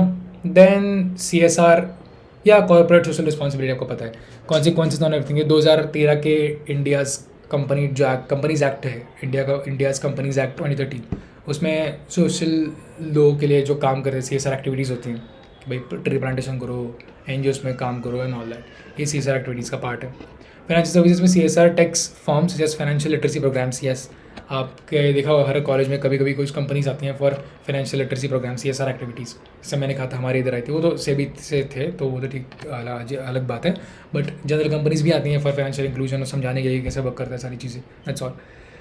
कॉन्सिक्वेंसेज ऑफ अनएथिकल प्रैक्टिसेस, उससे क्या होता है कि लॉसेस होते हैं, लीगल पेनल्टीज़ लगती हैं, रेपुटेशन जाता है आपका, इकोनॉमिक इंस्टेबिलिटी आती है जिसमें मैंने बोला था। लाइक उसका एंड इम्पैक्ट यही है, जब इन्वेस्टर का ट्रस्ट जाएगा वो इन्वेस्ट नहीं करेगा, मार्केट से वो बाहर चला जाएगा। अगर वो मार्केट से बाहर चला जाएगा, मार्केट में लिक्विडिटी कम होगी, एक्टिविटी कम होगी ट्रेडिंग की, बेसिकली कंपनीज अपने आप को प्रमोट नहीं करेंगे to list in the market. वो क्या करेंगे, फिर मार्केट में लिस्ट करना फ़ायदा है नहीं, तो इन्वेस्टर से ही पैसा लो किसी, तो वो पब्लिक को इंकरेज नहीं करेगा, वो तो मोबिलाइजेशन ऑफ सेविंग नहीं होगा, बेसिकली इकोनॉमिक का आपका डाउनफॉल हो जाएगा। तो इसलिए बहुत ज़्यादा इंपॉर्टेंट का जो एंड इफेक्ट है ना, वो बहुत ज़्यादा इंपॉर्टेंट है, वो बहुत ज़्यादा डिस्ट्रॉइंग है। तो एथिकल प्रैक्टिसेस बहुत ज़्यादा इंपॉर्टेंट है आपके केस में, राइट। तो एक फ्रेमवर्क क्या है कि एथिकल डिसीजन मेकिंग कि भाई जो मैं कर रहा हूँ ये लीगल है, ये फेयर है क्या, ये ट्रांसपेरेंट है क्या, और ये इन्वेस्टर को प्रोटेक्ट कर रहा है क्या, मेरे कस्टमर को वो प्रोटेक्ट कर रहा है या नहीं। ये चारों का आंसर जब येस मिलता है उस काम को कर दो, खत्म। ये प्रिंसिपल को आप हर बार यूज़ करते हैं। Is it legal, is it fair, is it transparent, और and does it protects my customers. तो चार चीज़ें, सो लीगैलिटी, फेयरनेस, ट्रांसपेरेंसी और प्रोटेक्शन। लीगैलिटी, फेयरनेस, ट्रांसपेरेंसी और प्रोटेक्शन, LFTP, LFTP याद रखना। लीगैलिटी, फेयरनेस, प्रोटेक्शन और आपका transparency. Legality, fairness, transparency, protection याद रखना। ये आपकी समरी हो गई आपके पास, पढ़ लो। And that's all guys, we are done with the Indian financial markets. थोड़ा क्विकली किया है मैंने, क्योंकि आई वांट कि आप पूरा वीडियो देखो। मैं इसको 6 घंटे का वीडियो भी बना सकता हूँ, फ़ायदा कुछ है नहीं, इसलिए मैं इसको थोड़ा कम टाइम में कर रहा हूँ। बट यूज़ करो फॉर द एग्जाम, अच्छे मोटिव के साथ करना। And all the best for the exams. If you have any doubt, put your every doubt in the comment box, जिससे मेरा एंगेजमेंट बढ़ेगा और आपको रिस्पॉन्स भी अच्छे दे सकता हूँ। Thank you for this. मिलते हैं नेक्स्ट वीडियो में, बाय।